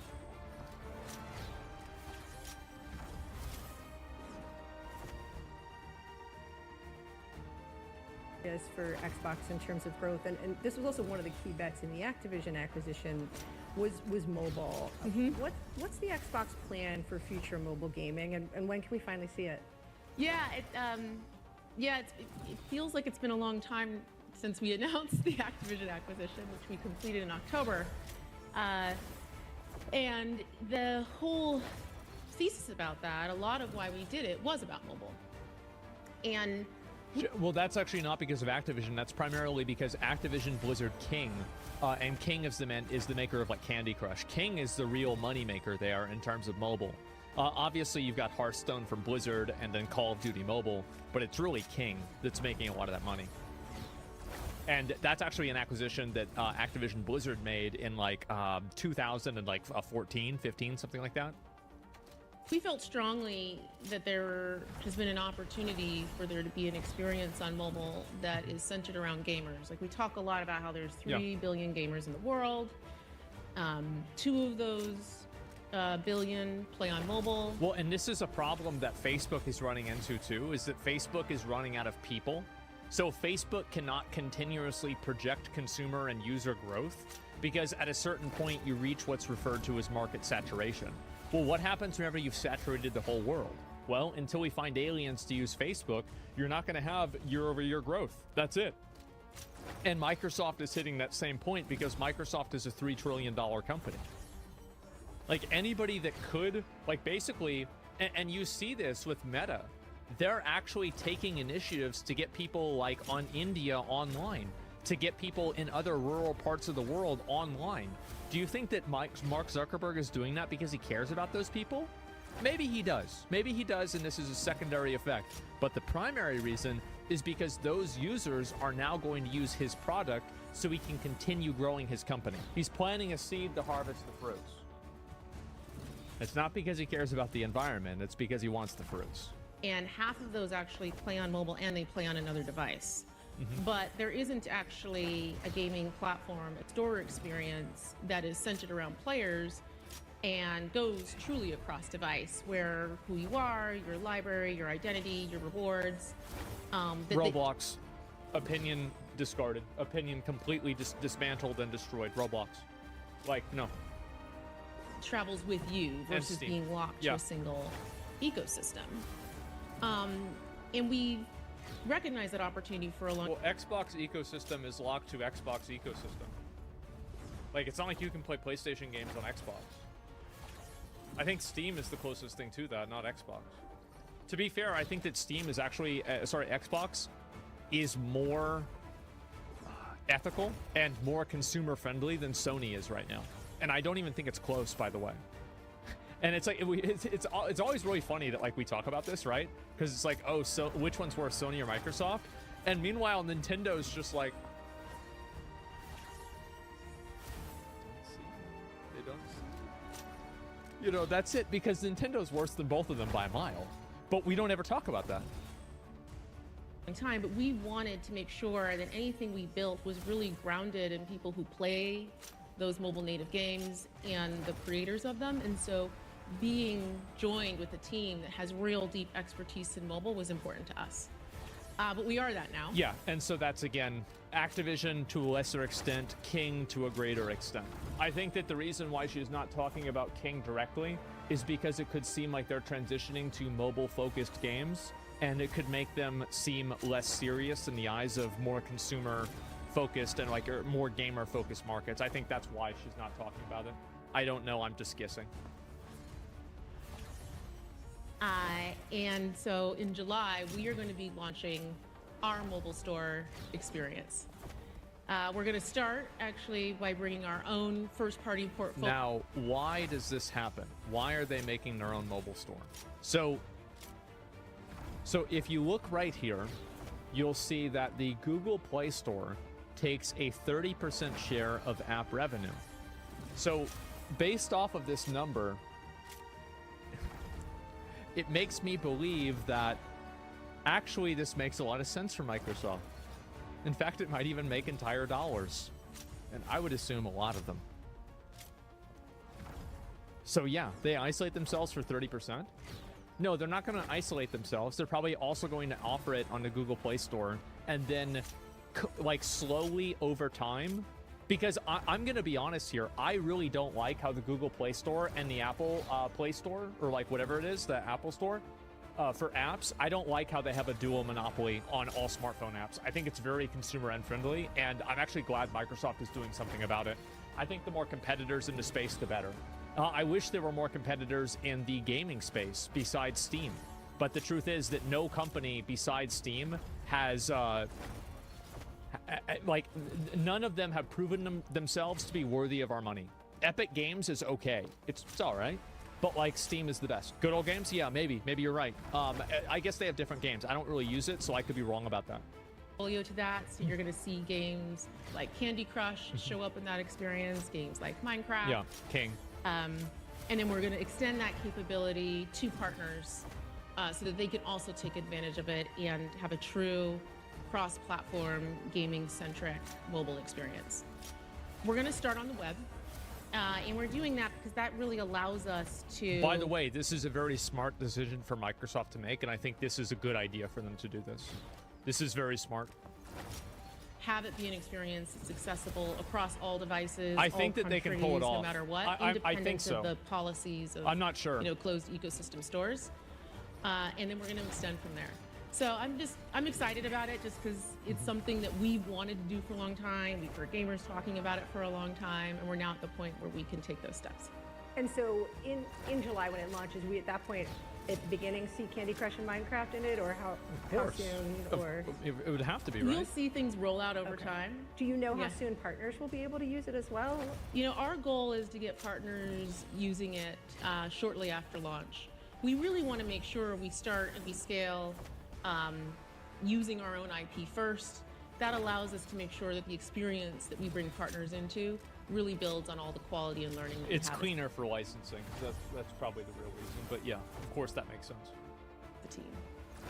Another big discussion point in the Activision acquisition was cloud gaming and how big that market really was. When will we really see it gain traction? Is it gaining users finally in any particular regions and scenarios? How is it doing? What do people use? I think cloud gaming is going to be the future. I do. I think so. Everybody's joking around about it, but I think that it will happen. Google Stadia was just too early. I think in South America, right? But I'm not sure. Cloud gaming, for those that don't know, I don't know if everyone here in the audience is familiar with it, is just the ability to play a game natively from the cloud. So you don't need to actually have a piece of hardware in your home, and you can experience something that's AAA Xbox gaming on any device, regardless of the local compute that you have. It's hard to explain this to somebody who doesn't know what's And we have been investing in that for some time because we really believe that opening up sort of these beautiful immersive experiences to more gamers is important for industry growth, for developers, and we know people want to play those experiences. Well, it's also because this unlocks a new audience for them. Like, for example, in South America, China is mainly mobile. South America is a lot mobile too. But like in many places in the world that aren't like developed Western countries, there is a much lower rate of people that have like good gaming PCs to play these high quality games. So if they can nail cloud gaming down, at least to where it's playable, then they're going to be able to actually sell these games to that other audience. That's why these companies are trying to do it. And we're seeing tremendous growth there. We have more demand than supply in that area.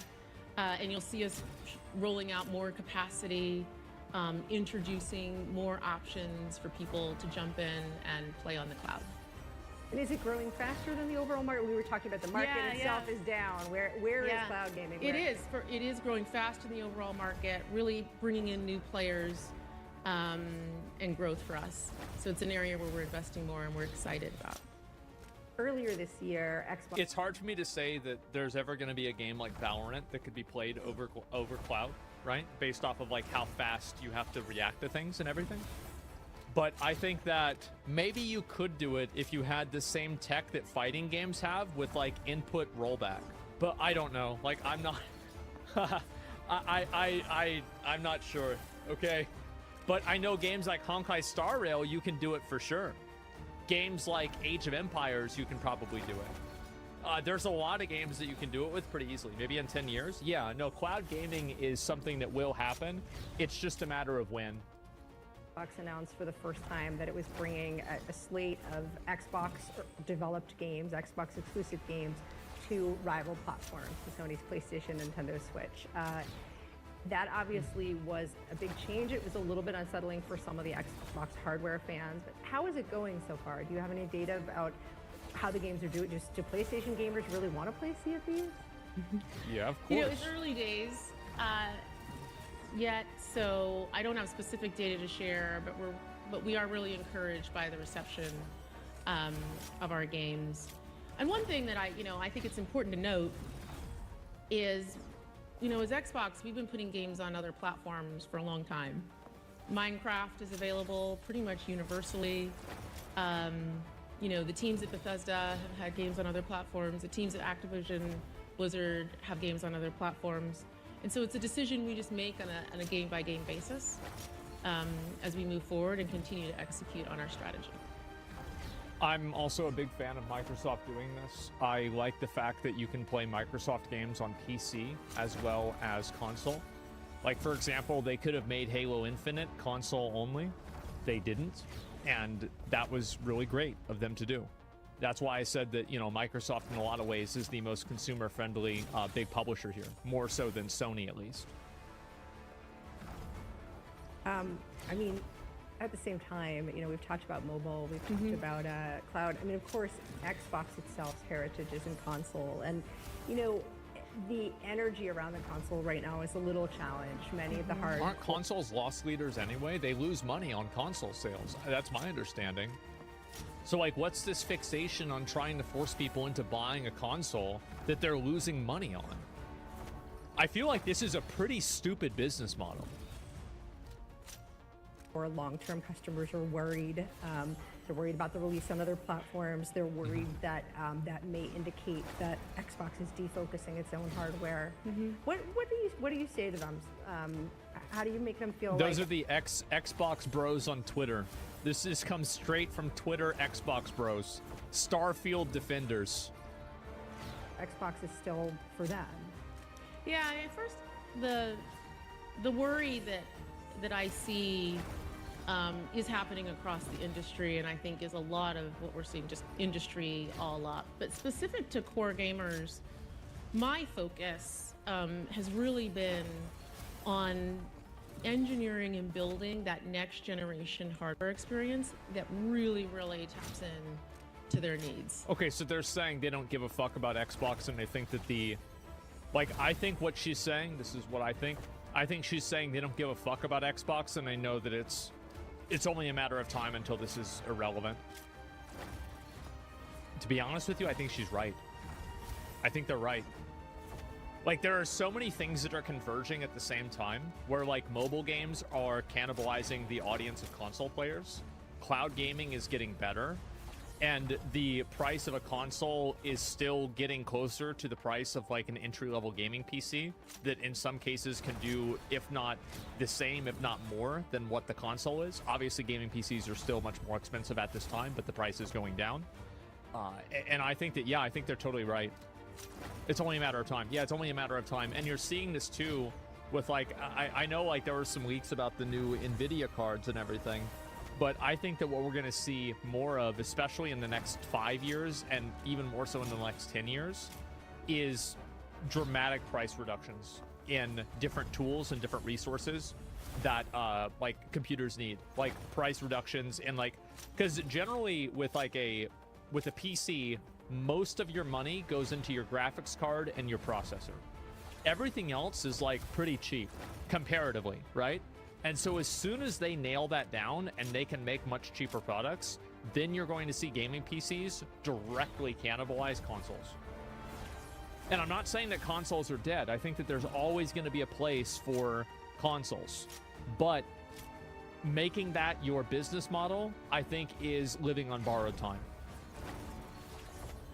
I talked about this a little bit publicly a few months ago. I talked about how, our focus is on delivering the biggest leap ever. Yeah. And that's about really thinking through every aspect of what that hardware and what that experience delivers with the core gamer in mind. And Yeah, I think what she's saying is that the Xbox is not what it should be. And I think that she's right. Like, I think the PlayStation is better than the Xbox in pretty much all ways. And on top of that, the Xbox serves no purpose. Like, for example, a Nintendo Switch or a Steam Deck, you can play on the go. For a Wii, you could get up and move your arms around. There's no, like, unique value that a Xbox provides. It is about power and performance. That's absolutely part of it. But it's also about the ability to be able to play all of the games. I mean, maybe you have people who've been playing on Xbox for decades and invested thousands and thousands of dollars and hours with us. And to be able to take all of those games with them into the hardware of the future. This sounds a lot like they're going to try to do something with cloud gaming. That's what it sounds like to me.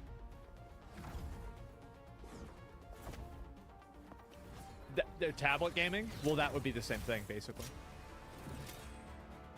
One of the decisions I made when I came in and became president of Xbox was to establish a team dedicated to that, to game preservation and ensuring that future generations... Can Nintendo fucking hire those people? Did somebody send this to Nintendo? Holy shit.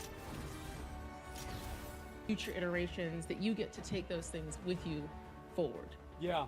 The next part of that is saying, okay, I get to bring those games with me. I'm invested in those games. I get an incredible high performance experience on my console, but also continuing our commitment to make sure that gamers can bring their games with them wherever they want to play.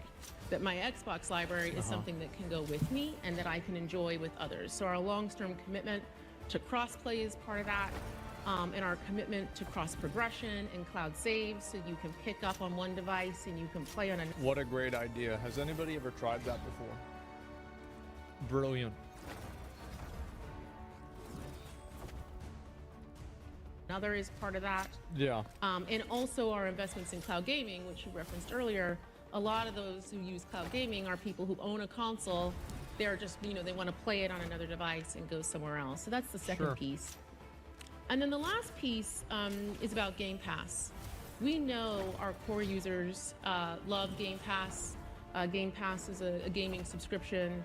You get a whole portfolio of games, but importantly, you get every single one of our games that we build day one in Game Pass.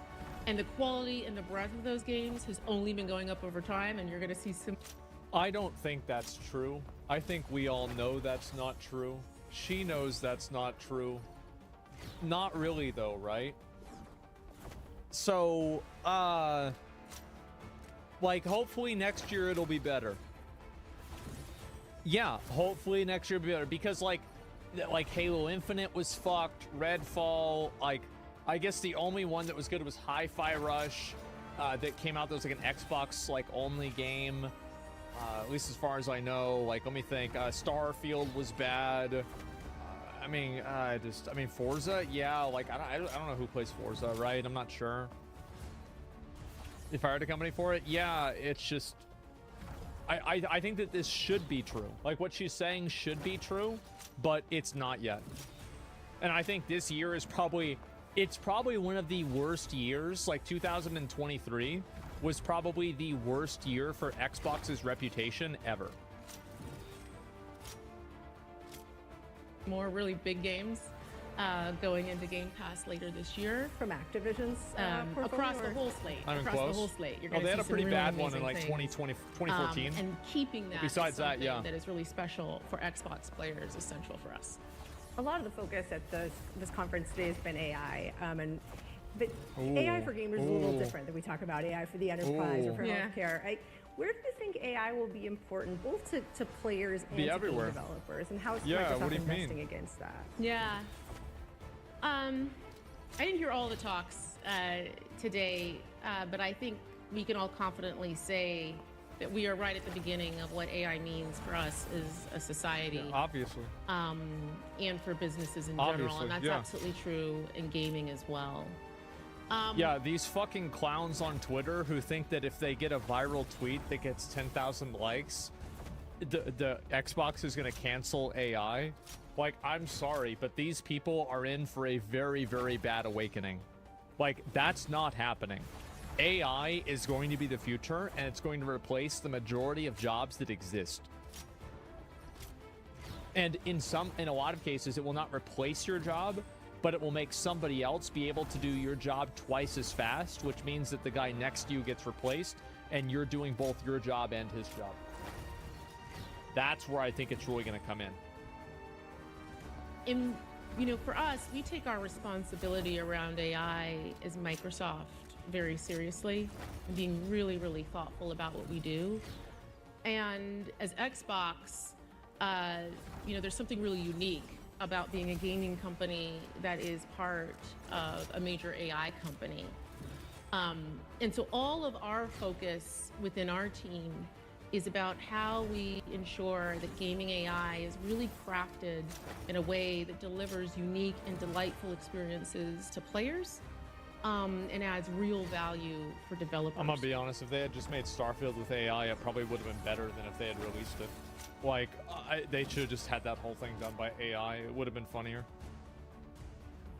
She's saying nothing. Well, what she's saying is like, so she can't really answer this question entirely because of the culture around AI. There's like still a really big culture, especially inside of like the games industry, that's like super anti-AI because they view it as cannibalistic towards their careers, which they're right about. So like, she can't come out and say, we're going to be using AI for everything because it's going to massively help us do everything. But that's clearly what they're going to do. Everybody's going to do this. Microsoft isn't special. Every company is going to do this. So there's three things we look at as part of that. The first is around developer velocity. How do we give developers tools to make it easier for them to realize their creations, to speed up iteration cycles, and also, frankly, to make it easier for people who may not have as much in-depth training on game development to build a game? We know that with that, there's just going to be a huge proliferation of gaming content and options out there. Well, this is already happening, right? And it started happening, I would say, like 3 years ago, because that's whenever a lot of the indie games now like started getting made, maybe 2 years ago, or I'd say 2 to 4 years ago, somewhere around there. Who cares? But like, she's absolutely right. Think about how much easier Unreal 5 made it to make games. Like, you see new shitty games come out all the time, but they look amazing because they're made in Unreal 5. Yeah, this is going, and it's only going to become more and more true. So that leads us very naturally to the next layer where we're investing a lot, which is around discovery and making sure that people can really be matched with the game experience that we know that they'll love, and that a whole range of creations can be discovered from the biggest games, but also from something novel and new that you may not have intuitively known to look for, but you're gonna love if you experience it. And then the last piece is around the actual experience in the game. Yeah, their marketing probably could be better. She's right about that. Engagement, delight, playing through and having a fun time, not getting stuck, all the things that come with that, so that you can get really the most out of the game experience. So we are early in this. As I said, you'll see us share things, and things will come out during the course of the year, but our focus just really continues to be on keeping player at the center, keeping the developer at the center, and how AI turns up in gaming. Xbox President Sarah Bond, thank you so All much right. for your time. Thank you. Yeah, I feel like this went about as good as it could have gone for her. I'm gonna be totally honest. I don't think there's anything that she could have said. There's nothing that she could have done that would have made the questions about, for example, the Hi-Fi Rush studio and everything. One of the There's things nothing that she could have done that would have improved it. She just didn't have, there's no way. Yeah, it was very corpo speak. Well, yeah, of course. Like, absolutely. No shit. Like, she's speaking for the corporation. Like, and also, I feel like Microsoft is under, like, a really big microscope right now. Because, obviously, like, the FTC lawsuit that they just went over, you've got everybody hating on them right now because of the studios they closed. They had one of the most embarrassing years of first-party launch games that I think any studio has ever had, ever. Let me think. What else besides that? Oh, AI. They've invested billions of dollars. Didn't they buy OpenAI? And, like, everybody hates AI, but everybody also knows it's the future. So you've got to, like, tread this imaginary line. Like, it's yeah. Xbox is constantly feeling, yeah, exactly. He's getting 8% of his money and growing, which is amazing. My brother is invested in Microsoft, and Microsoft is getting 1.5%. Yeah, OpenAI is huge, right? So I think that they don't want to say certain things. This is the video. I feel like in general, this was a pretty good interview. Now that I've seen the interview myself, I'm actually kind of confused why Twitter was so angry about this. Because I feel like, what do you guys think? I feel like she gave the most comprehensive answer that she could have for why they got rid of those companies. I really do. She said basically, the metrics you see aren't the metrics we see, which is like, really, what else could they say? Yeah, Twitter's not good at understanding corpo speak. Yeah, I guess so. Yeah, journalist was good. Yeah, she was. I thought this went really well. Twitter cries and people don't sugarcoat everything. It was a great video. Yeah, I think so too. Because she didn't apologize. Well, of course they're not going to apologize. Like, of course, that would be the worst thing that they could possibly do. When people lose their jobs to AI and can't afford their food and rent, who will these companies look to for growth whenever no one can pay? The companies will start asking, I think the companies will start lobbying for universal basic income to keep the cycle going. I think that's what will probably happen. That's the only way that I think it could happen. But I'm not sure about that. Yeah, I don't know. That's the only way that it could make sense to me, but there might be a couple of key things that, like, I'm not thinking of. To be honest with you, I'd have to really think that out.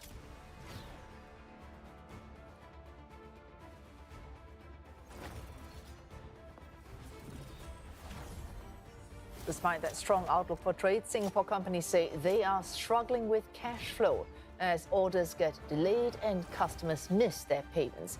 Or they have voiced these concerns to the Singapore Economic Resilience Task Force chaired by Deputy Prime Minister Gan Kim Yong. Local firms are facing uncertainty over the precise effects of US tariffs and more largely the slowdown in the global economy. Mr. Gan says the task force is keeping a close eye on local firms and will roll out support measures if they think they're necessary. Nasha Rohit tells us.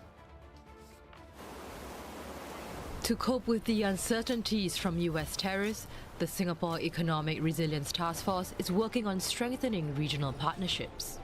The move aims to help firms diversify their supply chains and enter new markets. Deputy Prime Minister Gan Kim Yong says negotiations to upgrade a free trade agreement between ASEAN members will conclude by the end of May. The deal will cover areas like standardizing customs clearance. This paves the way for a smoother process. Even areas like rules of origin, how do we account for rules of origin, what are the processes involved? These are not necessarily tariffs, but it is important for us to iron out, to simplify and to reduce the compliance burden for the company. This way we can then reduce the cost of trading, and for companies who are trading heavily within ASEAN will benefit from this simplification. Another key area that Mr. Gan touched on is the pharmaceutical sector. Now, this pharmaceutical sector is one of Singapore's most important exports to the US.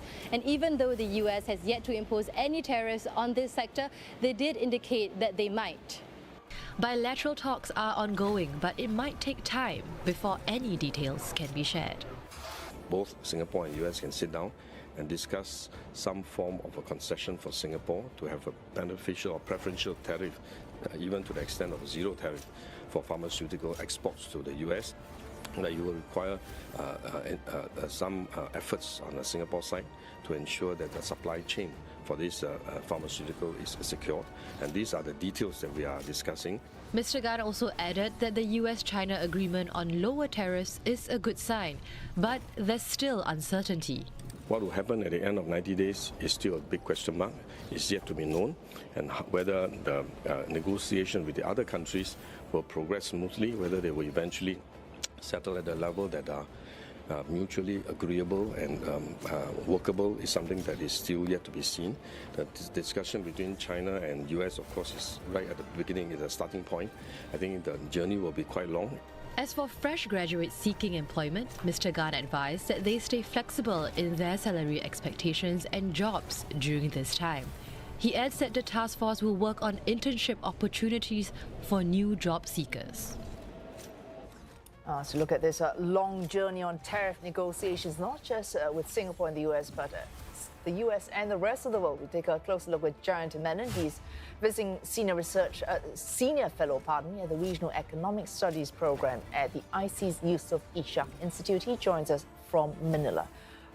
Dr. Menon, we just heard from DPM Gan Kim Yong there. Now, Singapore, more than 10% of our exports to the United States is made up of pharmaceuticals. Is that why we're putting so much priority in it? We have not had tariffs on pharma yet, although the warning, Mr. Trump has given due warning, that might happen in 2 weeks. Right, yes. So I think the starting point is what you've just mentioned, which is that pharmaceutical exports to the US are a very important part of Singapore's overall trade, and so this is an important sector in this uncertain trading environment. The question now, I think, is whether the US goes ahead with the sectoral deal on pharmaceuticals, which wants to onshore a lot of these sorts of things. There could be quite significant tariffs coming up, and I think to guard against that, the minister is keen to try and secure a deal. 10% seems to be, the minimum now. But if you can get anything below that, I think this would certainly ensure that this important share of exports is in some way quarantined in this very uncertain trade environment. Dr. Menon, Mr. Gan has said to the extent of zero tariffs for pharmaceuticals, that would amount to an exemption for Singapore. And he has said this will require, and I quote him, some efforts on the Singapore side to ensure that the supply chain for this pharmaceutical is secure. What does Mr. Gan mean? And how is this a matter of convincing the United States, or convincing who? Yeah, I think, well, I don't know exactly what it means. I can't read his mind. But from how I see it, I think what he's trying to get at is that, at the moment, unless some special arrangement is arrived at, 10% is the base case. So if you want something better than that, especially an exemption, brings it down to zero, then I think a special deal is required. Even though Singapore has a free trade agreement with the US, mind you, one of the few countries in this region with an FTA with the US. In terms of what he means by a secure supply chain, this is the new lingo. Everyone's talking about securing supply chains. Pharmaceuticals is not as sensitive a sector as, say, semiconductors, where there's concerns about dual use technologies, the use of the chips, the super chips for military purposes and so on. That's a whole separate set of complicated issues. The same concerns don't apply to pharmaceuticals. But nevertheless, as we saw during COVID, access to drugs and all the PPEs and so on, it can be very important, and it's useful to be trading with a trusted partner with high quality and safety standards, and Singapore clearly meets that criteria. All right, Singapore, when it goes into talks like these, any lessons it has learned from all the back and forth we've seen on reciprocal tariffs, on baseline tariffs, on sectoral tariffs, steel, aluminium, the fact that some people, we've seen that both between the US and China, we have other countries making less of a headway, that deal between the US and the UK. What lessons have we learned in just the last few weeks? I think the takeaways from all of this turmoil is that there's going to be a long and winding road from here on before we can actually land safely on a deal which secures predictable and reliable set of rules on which to conduct trade with the US. I think that's the main takeaway. There's been too many, as you've correctly pointed out, too many exemptions and pauses and then turnarounds as well to really feel confident right now about where we're heading. A lot of uncertainty. I think the US must try very hard to be assuring its trading partners that it's serious about the deals it makes and it will remain committed to whatever is agreed. We've seen them tear up the USMCA with Canada and Mexico, a deal that Trump actually called the best deal ever because he was involved and he tore it up. So, the trust factor is lacking right now. Demonstrated by the chaos over the last few months.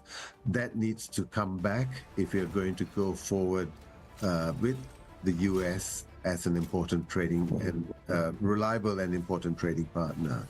I trust also that any deal that is signed stays in place. Thanks to Dr. Jayant Menon, visiting senior fellow at the Regional Economic Studies Program at IC's Yusof Ishak Institute. Thank you.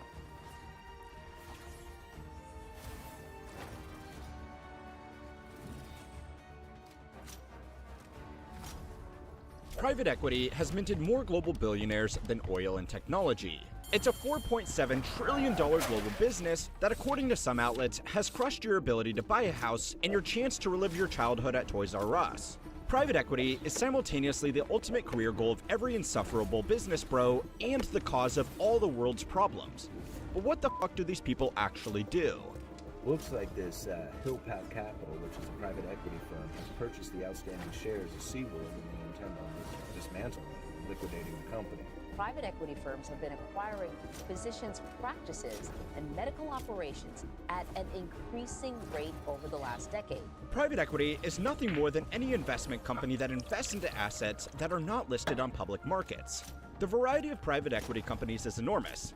Some private equity firms will invest in very early startups and give them money to grow their business and acquire new customers. These firms tend to go by the name venture capital, but that's still a type of private equity.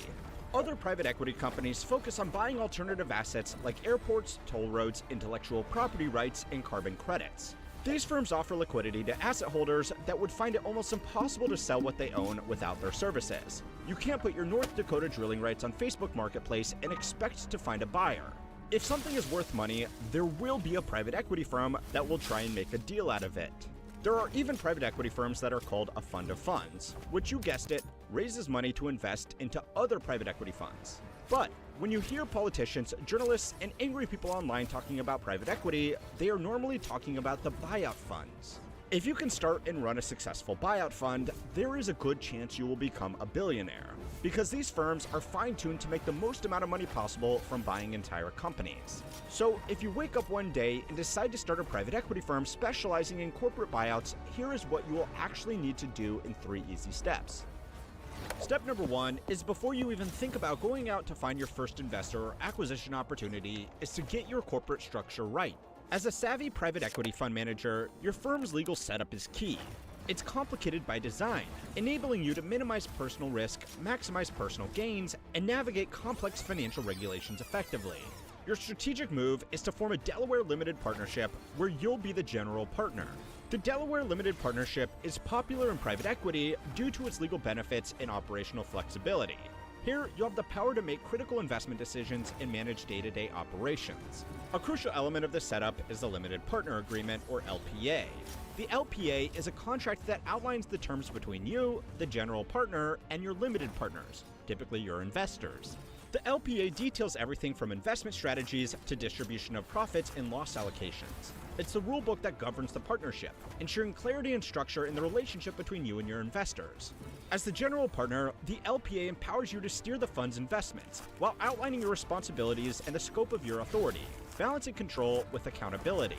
This structure, with its well-defined LPA, provides a stable framework for managing the fund, offering protections for both general and limited partners. If you have too much control, nobody will want to invest their money into your fund. And if you don't have enough control, then you won't be able to run your fund effectively. In the movie The Big Short,